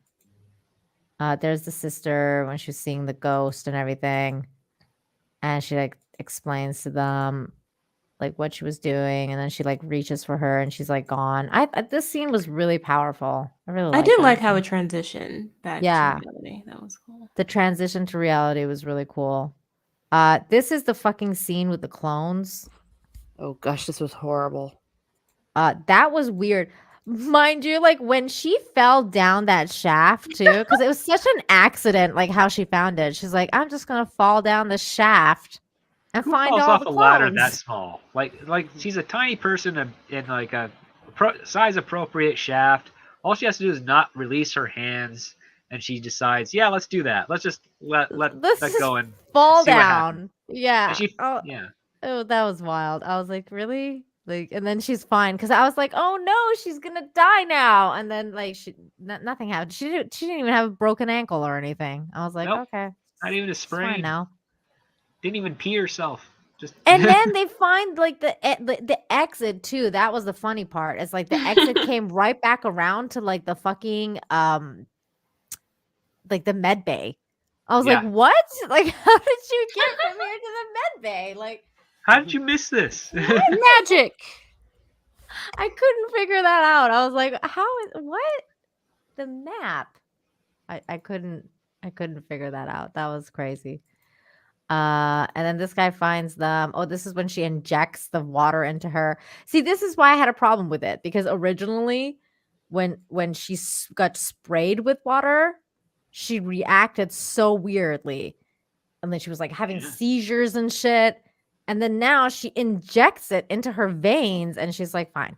Like nothing happens. Maybe it's because the water was concentrated to exactly where it needed to be to make the repair. Versus being sprayed and it had to find its way through her body to where it needed to be. Okay, we'll go with that, Jane. Well done, Jane. Actually, Jane, that is awesome. Thank you, Dr. Jane. I have now Netflix owes you a check for writing that PhD. for them. Yeah, Thank you, Jane, for that explanation. Yeah. I like your theory, Jane. Theory. That was gross. But her foot got better. Yeah. Oh, and then that guy, the other guy, he decided to sabotage everything and locked everyone in. Released the I water. never understand films like this in Jurassic Park 2 where you have someone sabotaging something at the point of complete and utter crisis. Yeah, like, to a point where you're killing yourself. Like you're right. Like things are already bad. I don't need to make it worse. I can actually get out of here now. Yeah, exactly. Okay. Oh yeah. In this episode, I'm gonna go back a little bit because this was the fight that I was talking about. I was like, he gets come shot on, in the leg and like you can do it. Nothing. This did the nothing. I was so upset. I was like, come on. There was so many chances where he could have won this fight, and then he didn't. But realistically, would he have? Well, he'd been shot in the leg, and he kind of held up a fight against him still. So I think if he didn't get shot in the leg, passion. He had the gumption. He could have done it. He just didn't finish the job. And then the poor bastard, like, if that wasn't enough to get shot and everything like that, he like picked up this fucking water. He doesn't even throw it at the guy; he just holds it. Just holds it. I was like, are you fucking kidding me right now? And then he ended up dying, not even like of a gunshot wound or being like heroic in any way. He died with the fucking water disease and then started throwing up everywhere. And I was like, this is retarded now. And then they all drowned. I was like, oh my God. The death scene took forever. I did not like this part. I was like, are you kidding me? It's like, just die already. Is this how this guy's really going to go out? Like, it took forever. Look at this.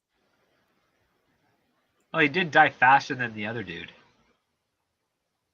That was actually one of the parts that I had a problem with until I didn't, because the show apparently explained it. Because I was like, I don't understand why it takes like 5 seconds for some of them to die and it takes like forever for other people to die. And it said in the show that like we don't know why, but it depends on like your DNA and who you are, and like the virus acts differently to everybody. So I was like, oh, that's why. Because it like, you know. It'll most likely kill you, but its time is different. Yeah, its time is different for everybody, and that's why that one guy took forever to die. I was like, what the? Well, he only got like a tiny speck in his eye, and then the other dude gets like dosed with almost the entire bottle. Yeah, that's true. But oh no, the other funny part was though, is that you know what? Let's just go to that scene, because that scene, I swear, I was mad at that scene. Wait. What else do we need to cover here? We basically got everything. They're gonna go. Oh yeah, where does all that water come from exactly? That's the thing that I couldn't figure out. Like, he opened some sort of shaft. That was the water where the plants were, or something. And I was like, what? Like, how? It still doesn't explain where it came from. Yeah, like how did it replicate? Wasn't all the samples in that chamber? Yeah, I didn't get that. I was hoping one of you would understand better than I did. I think they missed something. Because I was like, I don't think the water is alive, is it? No, it can only expand against living organisms, and for somehow it got exposed, I guess, to the plant life. Oh, there's the fish. That's a cool fish scene. But I don't recall the moment in this episode or even the next one where they explain how the water mixed with the plant life in order for it to replicate. I didn't see that. we just see that it's drowning the plants, and I'm like, well, where did this come from? Came from Was the it one plot of the hole vault. samples? I forget what it was. It was like one of the samples exploded there, and then it took like it like kept like. But the only sample that exploded was the one that when the guy died, not so much heroically, but selfishly up in the main command center. And then after that, we got flashbacks of the people trying to do something with the samples when they're getting raided. But that all happened 5 years prior, so it's clearly the way this water replicates so fast. I mean, the whole station would have been drowned prior to them even getting there. So I don't know how all this water materialized.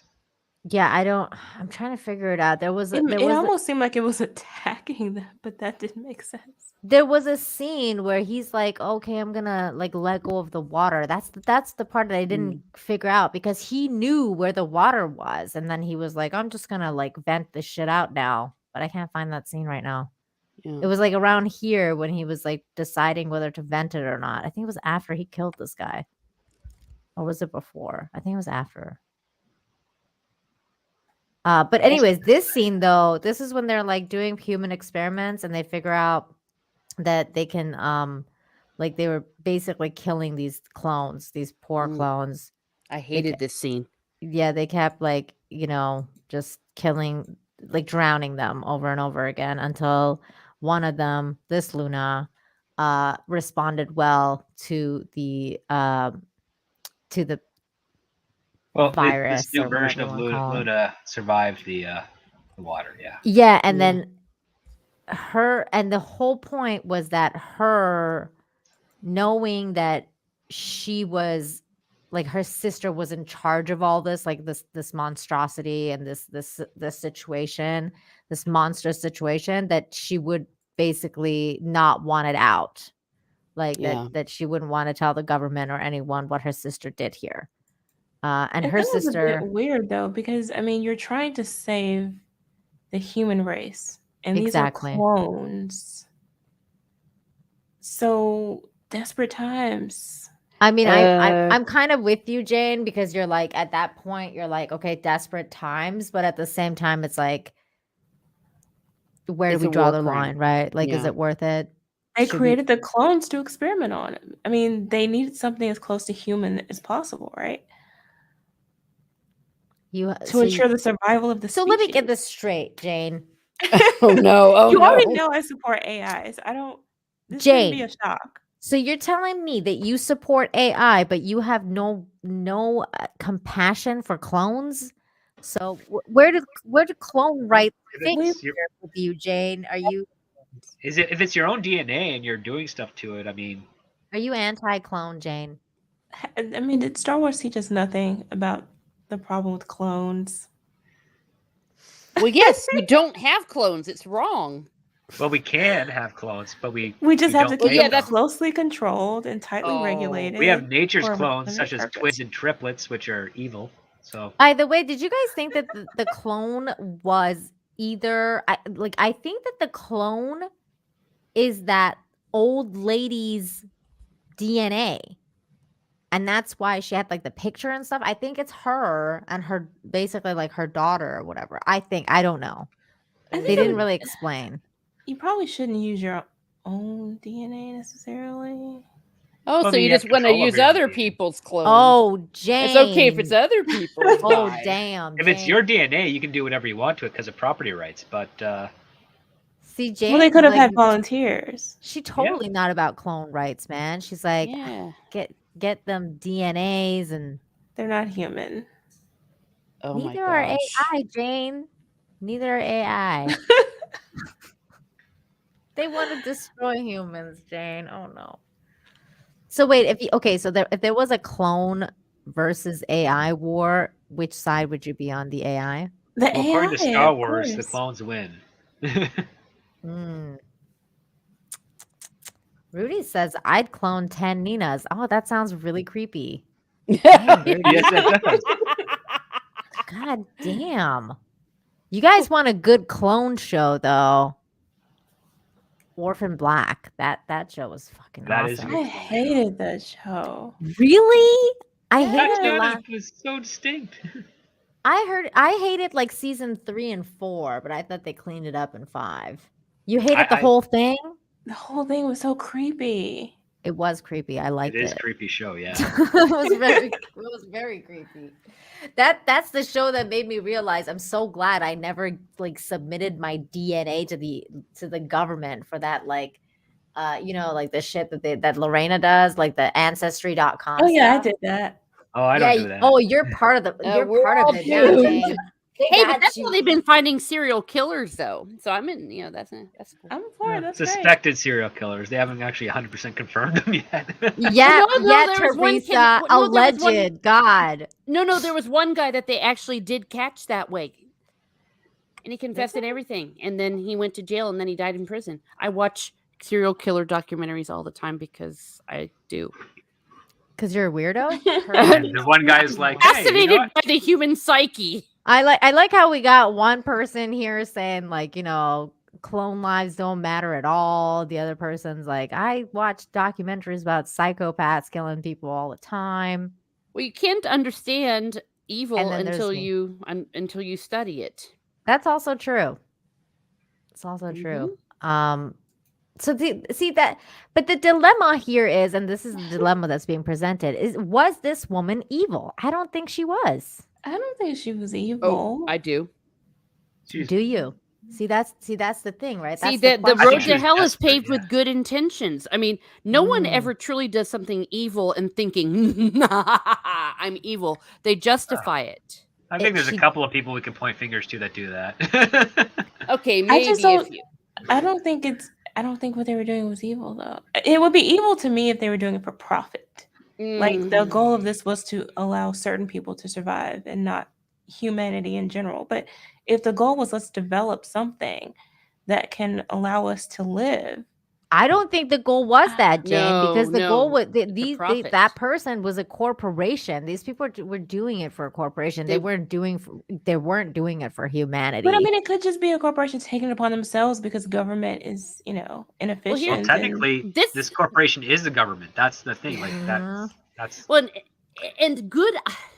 Look at this way. Bad things always have a quote unquote good justification, and it usually takes 3 seconds for someone evil to take it over to do bad things. It's the whole forbidden fruit thing. I mean, but I digress. Let me just say though, it was a Golden State Killer, the one that they caught using ancestry DNA. Oh, that's so. If he didn't submit his DNA, they never would have caught him. No, actually, what ended up happening was one of his very close relatives submitted their DNA for Ancestry.com. And so what they did was they found the match and then found a general area and then were able to track him down that way. So the mailing address exposes the killer again. Wow. Well, I mean, it could just be like if someone is like, let's say it turns out to be a sibling level relationship with me, then they would just have to investigate my siblings. And then you, and go from there. Yep. Yeah, and I mean, what they did was, then they searched like. I like it. Yeah. I gotta say though, with regards to this show and this scenario here, I was with you, Teresa, at the beginning. I was like, this bitch is evil, man. Like, because you have to be capable of killing things like that, and I don't know if I would be capable of something like that. And she was all like, it wasn't an easy decision. I did it I wanted to, she was saying that it was for her, like that she was doing it for her. I don't know if that's like a real thing because this isn't her imagination. I don't think that was what was actually going on. Or what's her face could have told herself, I'm doing this for my sister, because you always have to have an altruistic reason to justify what you're doing. Right. And I thought she was evil, but then when I thought about it a little bit more, I was like, well, does the ends justify the means? Because the earth is getting destroyed and like we need water. And, that's your job as a scientist to like figure this out. I don't know. For me, but I'm altruistic. So like, I'm kind of like, no, I'd rather humanity die than do this kind of shit. Like I figure, you know what, just it's fine. Like, Well, You'd and rather herself even humanity said- die? yeah, The we'll whole just of start anew. humanity over 70 clones or whatever. But you're it doesn't losing stop your with 70 clones. you're losing your humanity anyway, Jane. Isn't that like the whole point? Like if you're doing something like that, like for the ends justify the means, then you're losing your humanity anyway. So what the fuck's the point? Yeah, and then they'll justify 70 other clones, and then they'll say, well, maybe if we're just doing it on 70 prisoners who no one likes in prison. I mean, technically at this point, it would be release the thing onto the planet, and whoever genetically survives, and that would be the future of all That's of the us. future of humans. As well, hell, that's opposed what they're to- doing right now with COVID. Damn, Teresa, you want my channel to be taken away? God damn it. Shit. That was just That's what they could have done with it if they had just said nothing about it and that's let it evil, run its course. Teresa. That actually, I wasn't saying COVID. I'm sorry. I was saying movidity, which is the kind of headache medicine I'm taking right now, and it has nothing to do with anything. Nina is Teresa innocent. is not a doctor. Oh, you that- I am guys. not a rope doctor. broke. I'm a musician. Damn it. That rescue rope broke there, Teresa. Teresa's opera opinions singer. are her own, and she's not affiliated with this channel whatsoever. Yeah, I only know how to sing arias and conduct orchestras. Okay, I am not a Time to scientist. distance yourself from God, I this love work. you. You should have said you Teresa. meant to say oboe because that sounds close to it. It's an There musical you instrument. go. That's what she meant. That's I what she unleashed meant. oboes. I'll tell you, that would actually destroy humanity. I don't like oboes, and I hate people who play oboes. But Down with I the actually oboe had a players. I really had a really good point. Oh, yeah, here's my good point. Or now it's going to sound like it sucks. But her sister, like the main character chick, she actually called her sister basically a war criminal. She said, my sister's atrocious crimes. Yes. So she considered her sister a war criminal. Rudy says. So what do she they want meant to happen? Just for people to just die COVID. off? It's a Korean word. Stands for Korean There video. you go. I was speaking Korean. COVID. COVID. Sorry, Jane. What did you say? No, I'm just so the ideal situation is just let humanity die off. It's That's not what we're doing. ideal by any means, but the point is like, how far are you willing to go to let them survive? Would you like basically lose your humanity in the process? That's the I thing, don't right? see- They're Where's not the human ethics? beings. People Yeah, who well, if mass this- kill people don't think they're human. There's that. If someone were, say, running an experiment where they had to mass kill people to find a cure, and they found the cure, and then they submitted themselves to be face trial for their atrocities to have cured the world and take responsibility for that, it wouldn't just say that they aren't evil. It wouldn't justify their evil things, but it would show that they're holding themselves accountable to those acts of evil in order to preserve the rest of the species. But if they don't want to submit to that, then maybe they want to be hailed or praised or revered, then they're just pure evil. But if we're creating these things to test on, how is I just don't see the evil. But exactly. So here's the situation then. So do you think that if you're like, sure, it's just like saying AI, right? Like, when does AI become, entitled A to life? rights? Never. entitled to life, right? Like, or human rights in a sense, because that's what the whole story of the Matrix was about, right? Like, what defines a human being, right? Imagination. Yeah, the and Star what- Trek episode, The Measure of a Man. Exactly. do The that. measure of the man.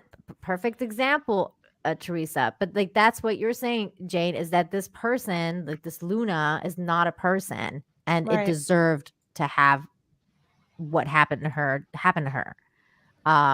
I don't believe that. I think that they created a life. It's a life. It may not be a human life, but it's a life. I think it had intelligence, and I think intelligence, basically intelligence and consciousness and empathy make a human being. And I don't But I think mean, she those was without things, empathy. some of those things are true of rats, but we still experiment on them. Rats Yeah, aren't but- human. But they're like a animals. We wouldn't have hairspray if we didn't do that, Jane. Wait, hairspray came from rats? No, we experimented on hairspray on rats. Oh, those poor rats. So that's how I had my You kidding? 80s Their bang. quaffs were impeccable. I mean, I'm not down for like, animal experimentation either, but we got to like, experiment on something that I understand it's just like, when it comes to like, having a human mind, or like and intelligence is that is much more advanced and can, have dialect and, communicate and like that kind of stuff. Like there has to be a line drawn somewhere, right? Well, let me Like, this way: the Yahtzees, they didn't think the people that rhyme with something that has an ooze sound to it. They didn't think they were you can human. say Yeah, but they And didn't create therefore, they them. justified Jesus. what But they did to them They because did they did create not them in a consider them human. lab, though. That's the difference here. These Life things is were life. made.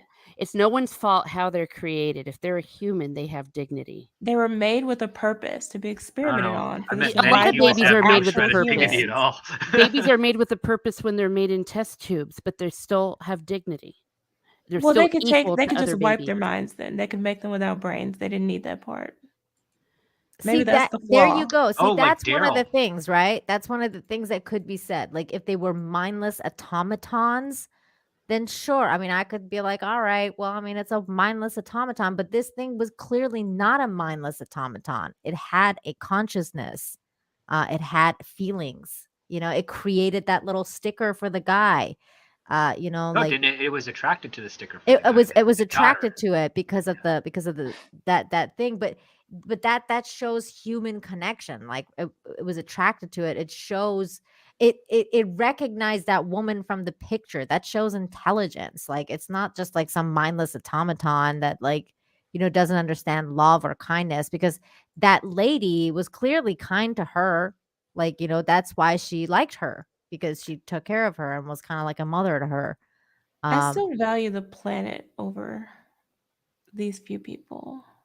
Even if they were real people, you have an entire planet Earth worth of humans who are dying, who are absolutely going to die unless something is done.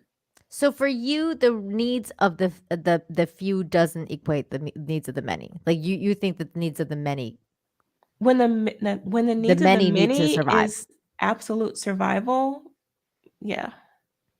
See, I don't believe in that. I'm for I think the one matters. I think the one matters. I don't know. Yeah, See, I'm I with like Nina these too. conversations If though. we don't protect, These if we don't protect the most vulnerable, we're not worthy of surviving as a species. I'm with you, Teresa. That's where I'm at too. But these are the things that I love about the series, that it begins these kind of conversation, that it makes you think about these kind of things. And that's the kind of stuff that I really liked about this series, is that it makes you question all these kinds of things. So moving on though, like, so, this guy, he was pretty interesting too.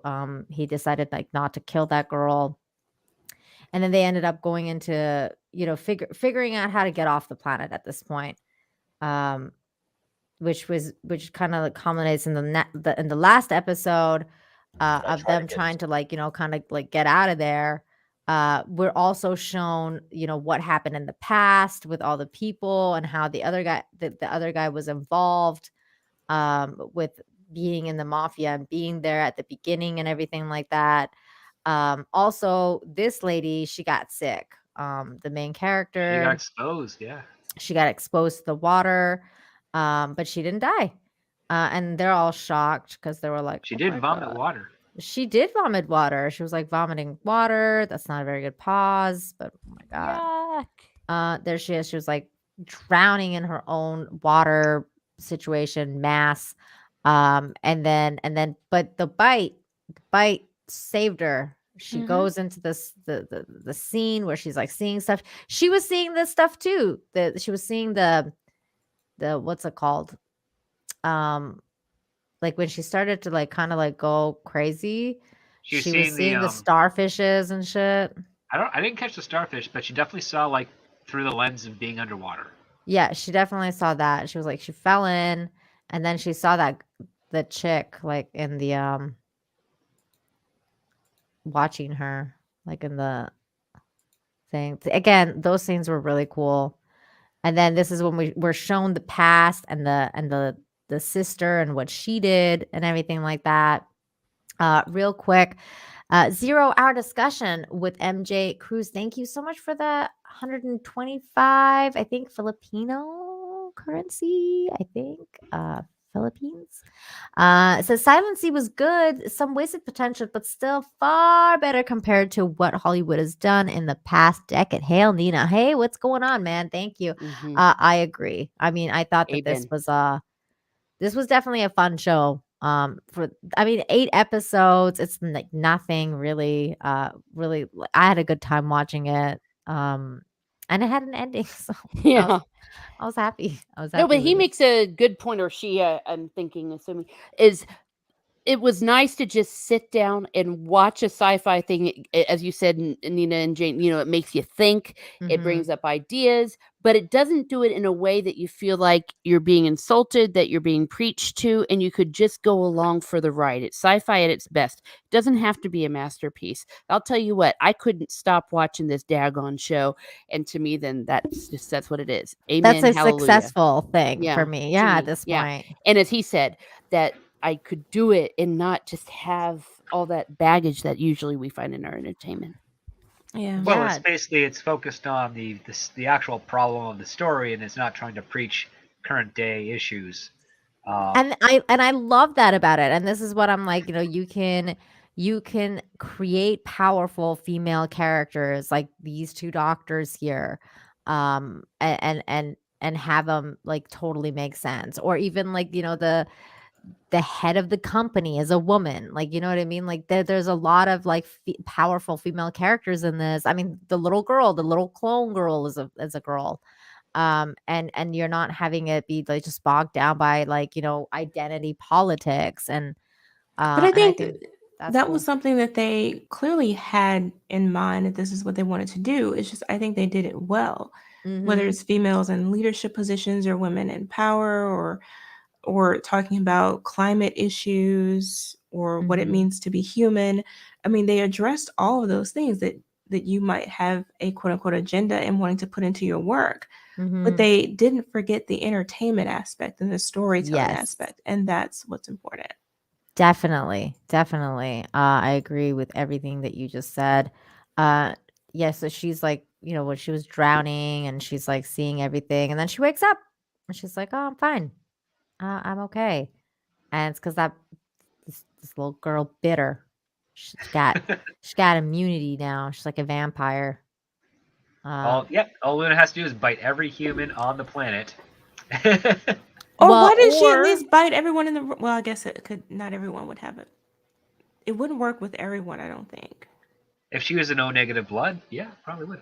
Oh. yeah, Or well, I an O mean, blood this type. Yeah. basically, but this woman here, because she's the doctor, she could basically create some sort of, I would think, inoculation, that would be like using Luna's blood. Mm-hmm. That would basically be But if they kind don't of have like the time for it, she could just cure. bite everybody real quick. Yeah, Right. exactly. That you're right. You're right They about already that, have Jane. the infrastructure for getting water. Just replace the water with her biting, and you're good to go. She should have just bit everyone at this point. You're right. You're right. It would have been much safer. That oh my god. But let me try and get to it though, because this part actually pissed me off. Like that guy's death was so annoying to me. The traitor guy. Oh, I this was one just where he's like, struggling by the gate. oh my god, the entire thing was so annoying. I was like, "Are you fucking kidding me right now?" Because okay, so they basically run away from water. Like this is what happens, you guys, is they run away from water the entire time. Because that guy set off like a bunch of vents. Somehow Somehow water expanded. We don't know. somehow the water went crazy and then decided to multiple because it Multiply. was doing that. It multiplied anyway because it was doing that anyway because it was able to multiply. That was the whole point with the fish. It But I was wish that able we to do had that. seen it like building up to that point. Maybe Like what something they didn't triggered the multiple? notice. Yeah, what triggered it to multiply? Like we didn't see the catalyst. Like what I is it coming remember from? it was something. I don't remember exactly what it was, but I think it was something to do with one of the plants. I don't remember what it was. But Oh. it the water, the one of the canisters fell on the plant. I don't remember exactly what it That was in was. the flashback. Is that what it was? Yeah, Could the be. canister fell on the plant in the flashback, which started to bud, which is why the the underground storage area has all that green leaf around it. But we don't know what triggered it to actually expand and flood all the vents and the hallways. Yeah. Because it was coming from all directions, right? It was, and it needs life to do that. That's because this idiot freaking opened the vents. And so No, the vents always open to purify the air. But it was closed at that point when he decided to open everything. No, he locked everything down. And then the captain, the other guy that dies, he opens everything back up. But we don't see that catalyst point where either one of the samples mixes, because it needs to mix with the living tissue in order for it to expand. So where's the living tissue that the water was expanding from that allowed it to flood the whole station? Like we don't see that. Someone clocked that. Yeah, you see, that's what made me laugh a second ago. There we go. Someone didn't listen to that sign and tried to flush a sanitary napkin. Oh my god, there's signs like that everywhere in Mexico. Listen to those signs. It's here in America too, and I'm like, what idiot actually does that? And apparently, I've learned. Well, when they say disposable wipes on the package, people take that literally. Oh no, you're right. Oh my god. I mean, it's sorry. I mean, listen, Yeah, no, you're right. they do. Hey, my toilet clogged because a washcloth somehow flew through the air and landed right in. It's a very long story. Tim, we're going to get there because I had a problem with that too, but we're going to get there. But first, this guy's death because it took forever. And I was like, it did. They should have just shot him in the head and ended his Thank you. That was my whole thing, Script Doctor. I was like, okay, dude, if I showed up to this room and this dude's standing over there, clearly he's sick. Clearly he's like, oh, bro, look at this guy. He's done. One shot to the head. Done. Put this guy out of his freaking misery. And then they didn't. And then he ends up shooting the other guy, and the other guy died. And I was like, are you fucking kidding me right now? Well, they had to let the two women survive. Yeah. This part where he shoots the other guy sitting down and then decides to die and choke on his own blood water. I was like, are you fucking kidding me? That scene was so this part was way over the top. I was like, I was just like, no, that was a terrible. It was a bit terrible much. They part. would have all died. That part, I just didn't get that one guy. I was like, are you serious? Why not just put him out of his misery from the first second you walk in there and you see that guy. And he betrayed all of you, and he tried to kill you with that lunar water. He's crazy. Kill him. Those are the people that I don't have sympathy for, Jane. I'm like, no, this guy needed to be shot in the head immediately. I don't know. I don't know why they didn't. He's a grown-ass man who has made his own choices and can defend himself. Defend yourself, bitch. Exactly. And then he killed the other guy. He shot the other guy, and I was like, okay. And then the other guy died. Immediately after he died here. He did. And then that's when the captain decides, oh, look. And this was contrived too. I was like, what? So for some reason they couldn't lock themselves in. So he had to go and lock himself from the out. Oh my God. How the fuck did this work? Okay. The airlock malfunctions on the inside. The controls for the airlock malfunction on the inside. So he went outside in the other room to manually undo the airlock again. How many times have we got this manual situation? How many of these Korean panels don't work? I don't understand. This is why the 60s Star Trek was right. Don't do everything touch-based digital. You have to have a couple of mechanical analog things in there because analog doesn't fail in the same way. If an analog thing fails, you replace the whole analog thing. If a touchscreen fails, you either have to replace the touchscreen or take a look at the code or take a look at the power connection. It's way more complicated. Darn Analog's safer. Anyways, he had to Initially, go out. I thought he was just going down with the ship, basically. What ship? It's a space station, but it's not even his space station. It's a metaphor. That's what I thought initially. Like, The what is he captain goes down with the doing? space station. Or floats then- up. And then I was like, okay, well, but he's wearing his suit, so he has oxygen. It's a pressure suit. He will survive underwater. It's a pressure suit. He is supposed to survive in space, so we would think he would survive underwater. So I was like, okay, well, I shouldn't be too worried about him because he should be fine, right? Like I didn't really know what the fuck. But then I guess the pressure, like I was like, what? Like I didn't understand. But he survived. He ends up surviving the fucking thing. And I was like, what? Yeah, he's and- shot out of the airlock like He got shot out of the like a flush airlock. I was turd. like, what is happening right now? And then he survived anyways. It was so fucking bizarre. Well, I his was like, suit got damaged because the light was fading. But yeah, I mean, he escaped just before the water froze all around him. there it is. There's the frozen water. That looks like a Disney light show. Where's the music? Doop, doop, doop, doop, doop.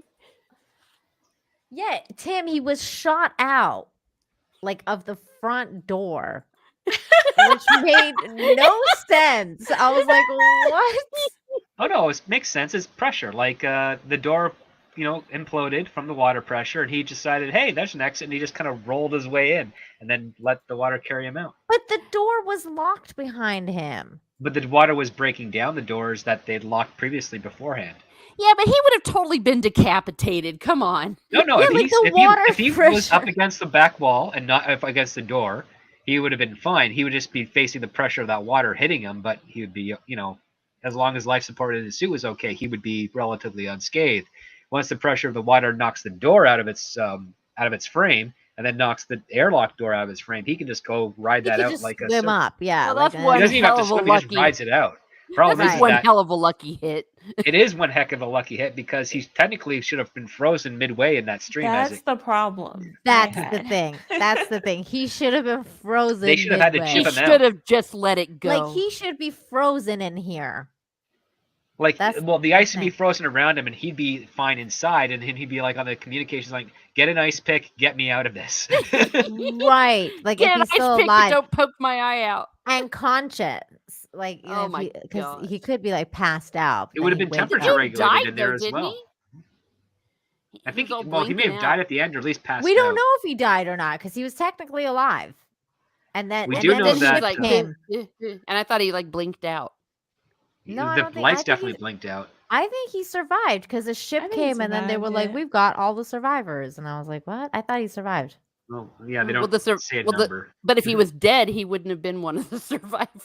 That's I right. guess that's Well, true. here's the other thing too. Like, the girl, as soon as she gets outside, what she do? Takes off her clothes. Just Yeah, walks that was around funny. like a kid.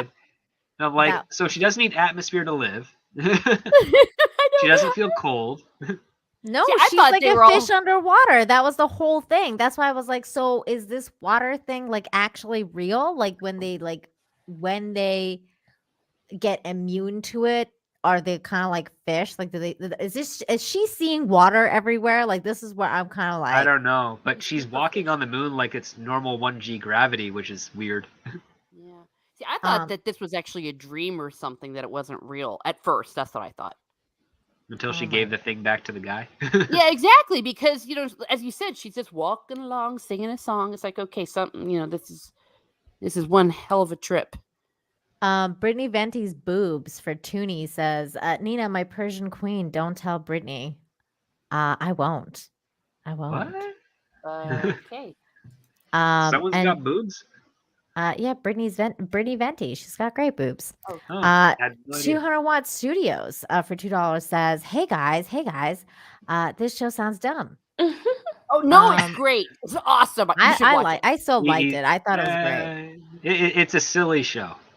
It's got It's- some fun moments and good peaks, but it's a silly show. It's silly, but it's good silly. Like it's not like, oh my god, don't waste your Yeah. fucking time, silly. Like I mean, it's not freaking Citizen Kane or anything, but it's great entertainment. it was very entertaining.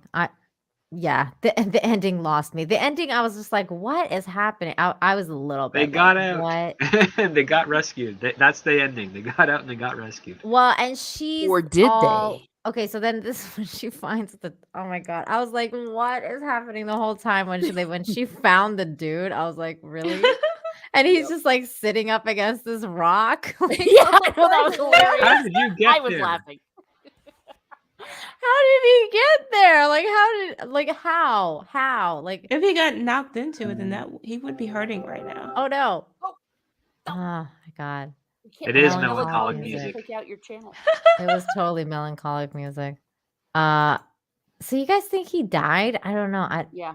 I thought he lived. I thought it was symbolic when his little blinking light went out that was us telling him. That was them telling us he was dead. Oh, I guess maybe you're right. And then she's offering him the little thing. Oh, that was sweet. She's That's got his memory storage for his She's body got cam. consciousness, Jane. You want to kill her? Well, no, we don't have to kill her because it worked. The No, experiment Jake has worked. no heart. God damn it, Jane. Maybe they can't kill her at this point. Humanity She's saved. immortal. She's Yeah. immortal. They can try now. I mean, this bitch is pretty crazy. Like, she'll freaking chew your arm off. Yeah, she'll go like fire starter. But yeah, so then the like right after this, there's a spaceship and they get picked up. Yeah. And yeah. You see, That's I argued they pretty much got it. picked up, but were they rescued? Because who picked them up? That's right. There was 2 ships on their way. Yeah, but I think the other one somehow they stopped because I remember the other guy said that they stopped the other ship somehow. The one Yep, that they were in that's- contact with. We have no idea how they stopped the ship, but they did, and No. we're supposed to just accept that. But And they this guy- said at the end, we're coming back to Earth. And remember, the good guys weren't going to take her to Earth. They were going to take her to the little neutral space station. Well, the nobody on that ship voyage would have known about the space station as a method of as a goal because we didn't see a scene of them talking to him. yeah, but Well, see, that's what I'm saying. So I thought that But the was space them station telling orbits us. Earth, so it's on the way. So. yeah, Yeah, it's on but the I way. thought that was them telling us. That's what I thought. I thought that was them telling us that they weren't successful, that they were really captured, because that was the hint from the last scene. That Oh, Could see, be. I didn't take didn't place. see it like that. I thought that they were actually rescued because the way that guy was saying, like, we picked up all the survivors too, like it didn't sound like they were the The What's it RX wouldn't called? care about the survivors; they'd care Yeah. about the sample, and they'd care about the clone. exactly. So that's Or why I thought it's they the were taking the corporation. clone, or they were taking the clone to be experimented on. Could be. I don't think they could get her now, though. Oh, they couldn't. She'd kick their asses. But my personal opinion was that it was an ambiguous ending, and that's why I thought it was cool, because you could interpret, like, maybe they did get rescued, yay, or were they really captured? I would love to see a part 2 where the moon is now populated by humans like her. I Ooh, agree. fish And I people. think that they can go there with the second season. I think that would be cool to explore that a little more. 200 Watt Studios for 2 says, Jane, can I get a Hey, guys. please? Aw, thanks, Jane. There you go. 200 There Watt you Studios. go. Thanks for the 2.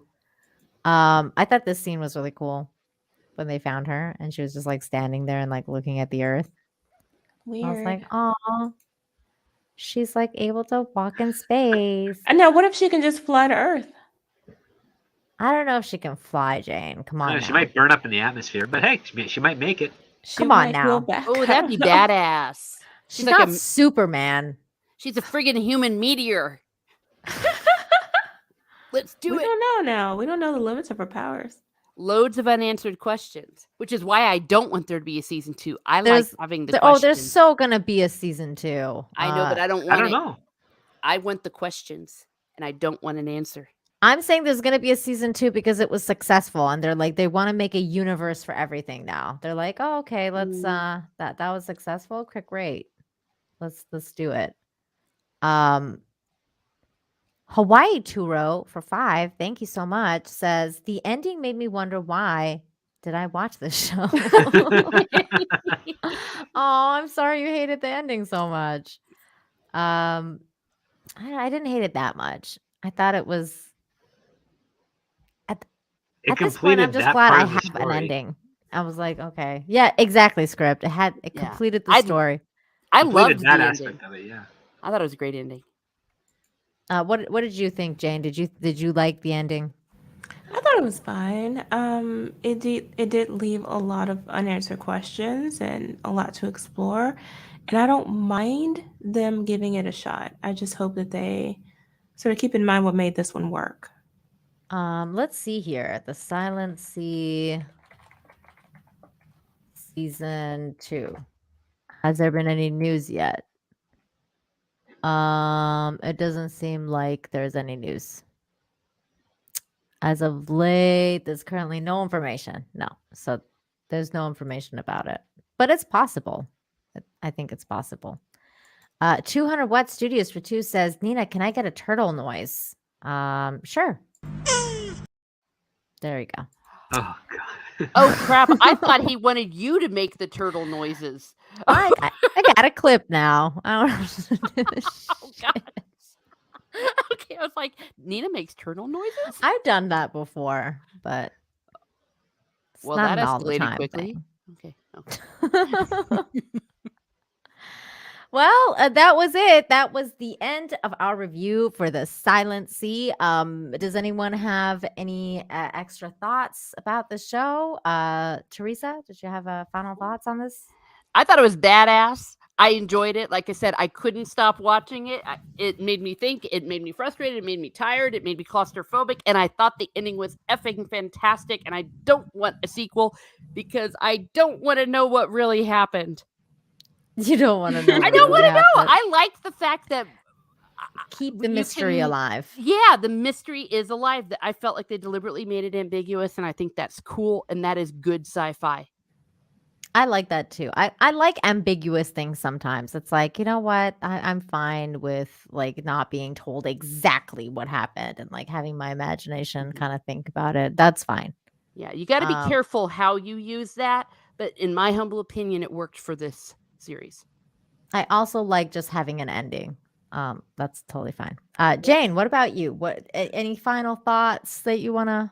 No, it was really a really good, creative, well done series. I enjoyed it. I enjoyed the characters and I liked the story, and I did like the ending. But like I said, I don't mind having continuation into something more. And okay, well, let me me ask you this though. What didn't you like about the ending? Like, did you not like the captain getting shot out? Did you not like her walking out in the moon? Like, what part of the ending didn't you like? I thought his survival or whatever happened with him, that was weird. Mm-hmm. I did like her sort of walking out. But I mean, yeah, it was fine. There was nothing really about it I hated or anything like that. It was I hated that one guy's ending. I was like, are you fucking kidding Oh, me? And the he guy, ended up, yeah, yeah, and then he ended up killing the other guy too. I was like, this whole thing was useless. Why didn't you just kill him from like 5 minutes ago? It went on a little bit too long. Yeah, and then the captain, I thought the fact of him having like an ending, like a second ending, like when he's like shot out into space and he's like lying there with the thing, it didn't make sense because it kind of took away from his heroic act of like like that moment when she's like and he's like, you know, bye kind of thing. Like he's like, you know, it's like a fake out. Yeah, I was like, well, they already built that up so high, so I feel like I didn't want to see him again. Like for me, like he was dead, and then like all of a sudden they're like, oh, he's not dead. He's gonna have another moment with this other girl now, and it's like, what? Like you already had like a moment for him. I was like, what? I don't know. I don't know. And okay, any other specific part that you were like, I don't know about this. Nah, it was fine. I enjoyed it overall. Cool. Script Doctor, I know you weren't a huge fan of this series. But tell us, is there anything else that you would like to get off your shoulders? Yeah. This is a great example of what a rush writing job is with a great concept. Don't ever introduce more than 3 characters in a single scene like they did at that memorial, because again, we couldn't follow a lot of them after the show. No, I couldn't. And also don't have characters constantly reintroducing themselves. That's also a waste of time. But I mean, again, great production value. I just wish they put that much effort into the actual script because they could have tightened some things up, could have explored a little bit more drama, could have had some stakes for the characters outside of, like, really the only stakes we have is main Dr. Soong wants to know what happened to her sister. Captain Han wants to do this for his daughter. Everyone else has nothing else involved other than, oh, we get an upgraded water class, but we don't see how difficult their lives are prior to that to understand the value. So I would have liked more of that as well, I think especially for the female doctor and everything. I would have liked the more female character doctor, development. great exposition, had a good attitude, but we learned nothing about her, unfortunately. I agree with that. 200 Watt Studios for 2 says, now I will combine the 2 in editing. Have fun. Turtle noise and weird. Jane saying hi. Hey guys. What the fuck? I thought it was your turtle noise and the turtle noise. Oh my god. I thought he was talking about like Jane saying hey guys and the turtle at like sex noise. I was like, what? Okay. Oh, that's gonna be weird. That is, it's all, either way it's creepy. I'm sorry if they don't give him weird. Rudy, thank you so much for the $10. Thank you, so generous. Says the series was okay, but the panel was 10 out of 10. Aw, thanks, Rudy. Thanks for the great show, Nina, Jane, script, Miss Martin Muses. I enjoy spending my Sunday with you guys. Well, thank you so much, Rudy, and we will be back here next Sunday. I think we're going to be reviewing Archive 81 next Sunday, so that one should also be really fun to talk about. I like that show. That was really good. I haven't seen it yet, so I'm looking forward to it. Except the ending, but yeah. Oh, fuck. See, I didn't mind the ending. I actually like the ending. So I hated it. Oh no. It's definitely a setup for season 2, though. Yeah. So take that definitely however you will. But I liked it. I liked the ending. I was like, yes, I'm into this. But I'm excited to know why Jane didn't like it. This is going to be a good conversation. Oh my god. Also, I heard that speaking of Korean films though on Netflix. Thank you again, Rudy, for that $10. That X-Ray Girl was telling me that the new zombie Korean horror show on Netflix is supposed to be really good. I think it's called like what is it called? Let me look at on Netflix right now. All of Us Are Dead. Yeah. I've heard that was really good, but I'm not into zombie movies and zombie stuff like a lot. So it's pure survival. It kind of gets repetitive. The thing with them is that they have the running, like the fast zombies, and that wears me out. Yeah, it's like just shoot the legs at that point, right? With the shotgun. Like, just don't get even a bother with the machine head. gun and just don't even bother with going after the heads. They're runners. Just go for the legs, the waist area. Take them out with the shotgun. I've just never been into zombie stuff. And you know what else I've heard is really good? And actually, Captain Han is in it. Is the Train to Busan, and I've never watched that either. Oh, that's so good. You like that one, Jane? I've got that movie. So I don't well think done. I have the movie. I haven't seen it yet, but I do have it. So well, I've heard it's supposed to be really good. Like I've heard from everyone that I've ever talked to has told me like that's like the best zombie movie ever made. I would have to agree. Maybe I should watch it just because it's the best zombie movie ever made. I you're usually gonna don't watch it. like It's zombie right there. movies, but maybe I should watch it just because of that. Have you seen Parasite, Jane? Oh my gosh. Parasite. I don't remember. I've watched so many. Parasite is the me it's see. the I think it's South Korean also. Yes. And it's about basically a poor family positions themselves into servant jobs for a rich family and then takes over the rich family. Yes. No, I haven't seen that. Ooh, That's the looks one that won interesting. the Academy Award like 3-4 years ago. 2 years ago, I think. 2 years ago? Is that what it was? Man, time flies. Well, the last 2 years that have was been a a great slog, movie. so it feels longer than it actually has been. That was a great movie, and the father in that movie was the guy in this movie too that did the guy that worked for the head lady. He's the guy still on Earth, yeah. Yeah, he was the main dad in Parasite, and he oh my god, he was a great actor in that movie. Like holy shit, these people can act though, man. I'm telling you. So script doctor, you didn't see Parasite? No, I've seen Parasite. I love Parasite. So did you I like knew that was that gonna one? win I knew that was going to win the Oscar. Because I read the script the year before, and I was like, wow, this is a really good script. Better than I was expecting it to be. Man, But one Parasite thing, blew yes. me away. I was like, holy shit. Yeah. That was a good movie. I just liked all the clever ways of how, like, the son proposing to be the tutor managed to get his sister a job, then the sister managed to get her mom a job, and the mom managed to get her husband a job. And don't spoil it too much. Jane hasn't seen it. Yeah, I haven't that's seen all. it either. That's all you're gonna know. Get from me. Don't say any more, man. Because that movie, Jane, you gotta watch Parasite. That movie Well, was add it to the list. fucking good. My list is like 50 movies long. Well, if you're like, when you're in that Korean drama mood and you're like, okay, I Okay. really want to watch like, something crazy, watch Alright. that movie. Yeah. But it's definitely really like heavy though. Like it's not for the faint of heart. I'll say Oh. that. Well, I don't like parasites. I think they suck. Well, it's not about parasites per se. Like it's not. a behavior. It's actually a lot what's going on in Hollywood right now with executives and Yeah. creatives. What the frack has my brain been doing? I It's know not what you're an actual talking like about. it's not an actual virus parasite. Like it's like It's it's about it's humans being horrible It's to each other. metaphorical. You mean it's like YouTube? Yes.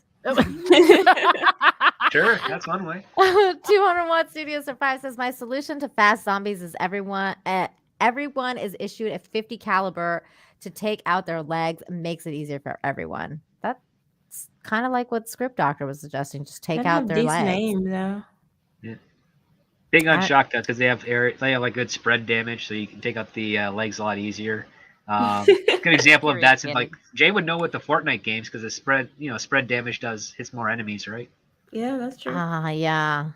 Yes, Squid Game was really good too, though I'm not really interested in like the Squid Game universe that's apparently going to happen. I'm really not down with that.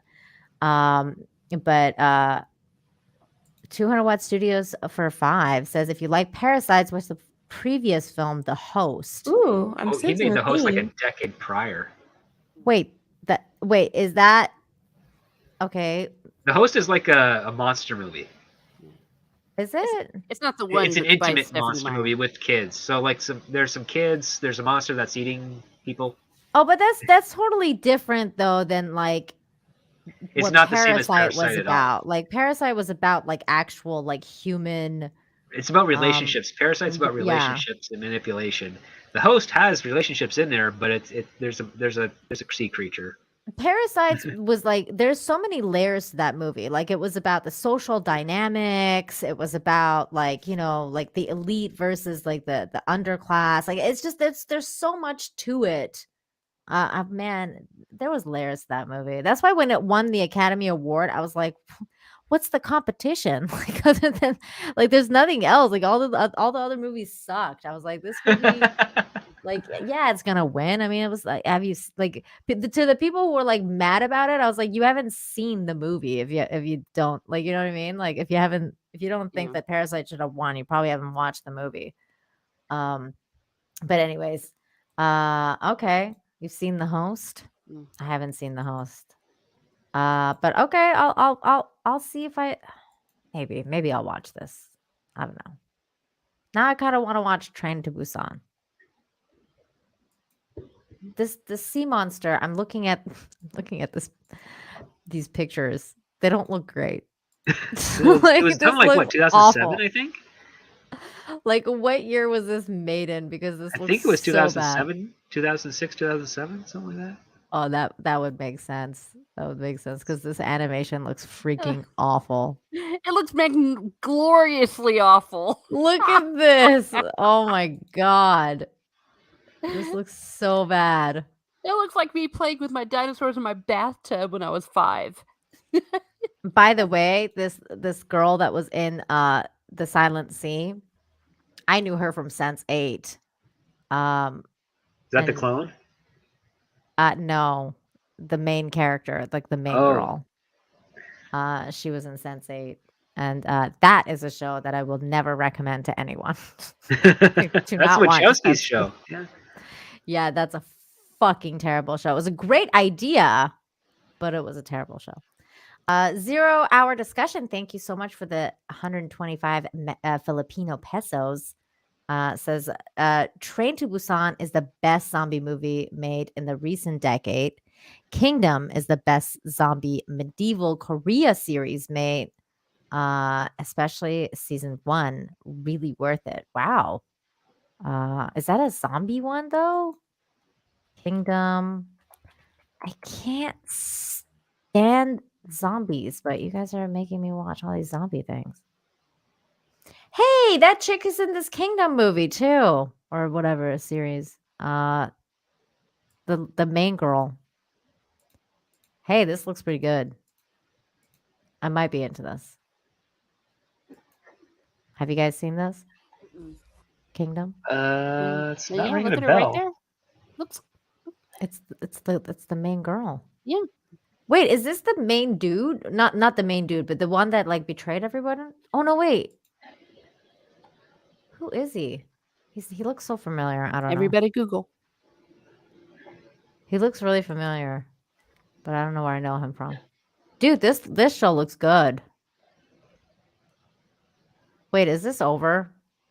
I can't get Probably. into something. I can't get into another thing and it's like not over. Horror. Netflix, 2 seasons.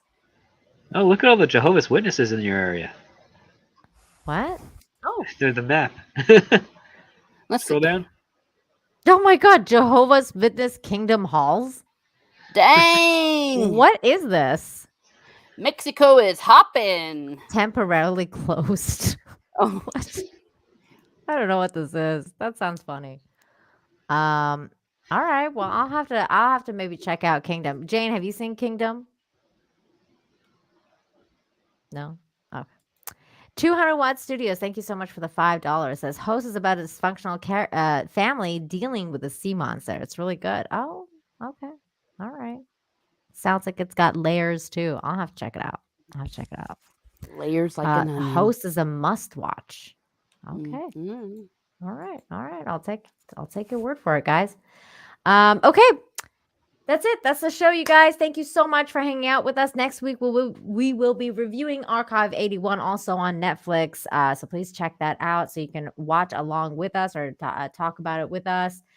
Rudy says Kingdom was meh. Wow. That didn't sell it for me, Rudy. Thank you so much to my panel. Teresa, tell everyone where they can find you.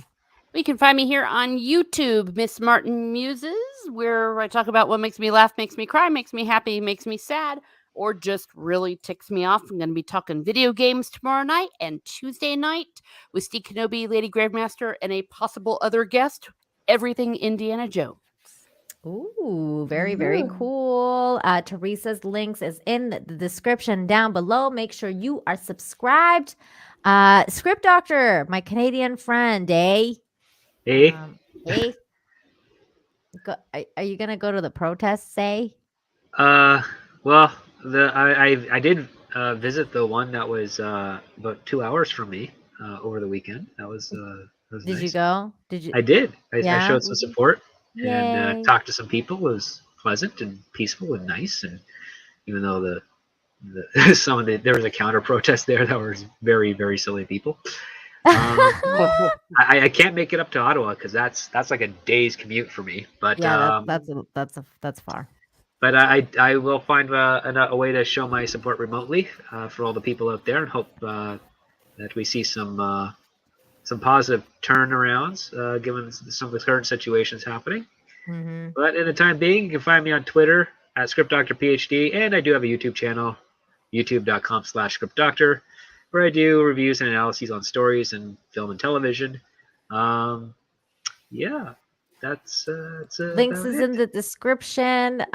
Both his YouTube channels and Twitter is on there. Make sure you check it out. 200 Watt Studio says I was joking about the editing. I don't believe you. Jane. Yes. My dear AI Jane, I love you so much. Please tell everyone where they can find you. Yes, you can find me here on YouTube where I post movie and television reviews and occasionally some pop culture commentary. You can also find me on Twitch, Twitter, and Instagram at Jane Theory.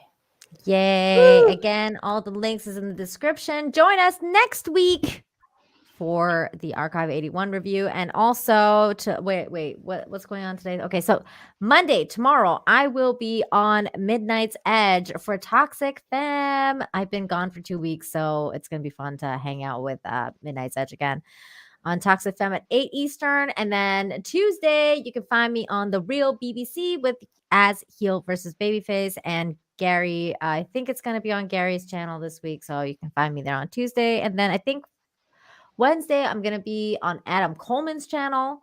And then Thursday, I'm doing the Jack Show. So I got a lot of stuff going on this week. You can find me. I will be posting all about it on Twitter. Wherever I am, I will post. So make sure you follow me on Twitter, Nina7Infinity, to figure out where I will be. Again, thank you so much, everybody in the chat. You guys are awesome. Thank you for all the super chats, for the support, the likes, the shares, all that good stuff. We will see you next time. Bye. Adios.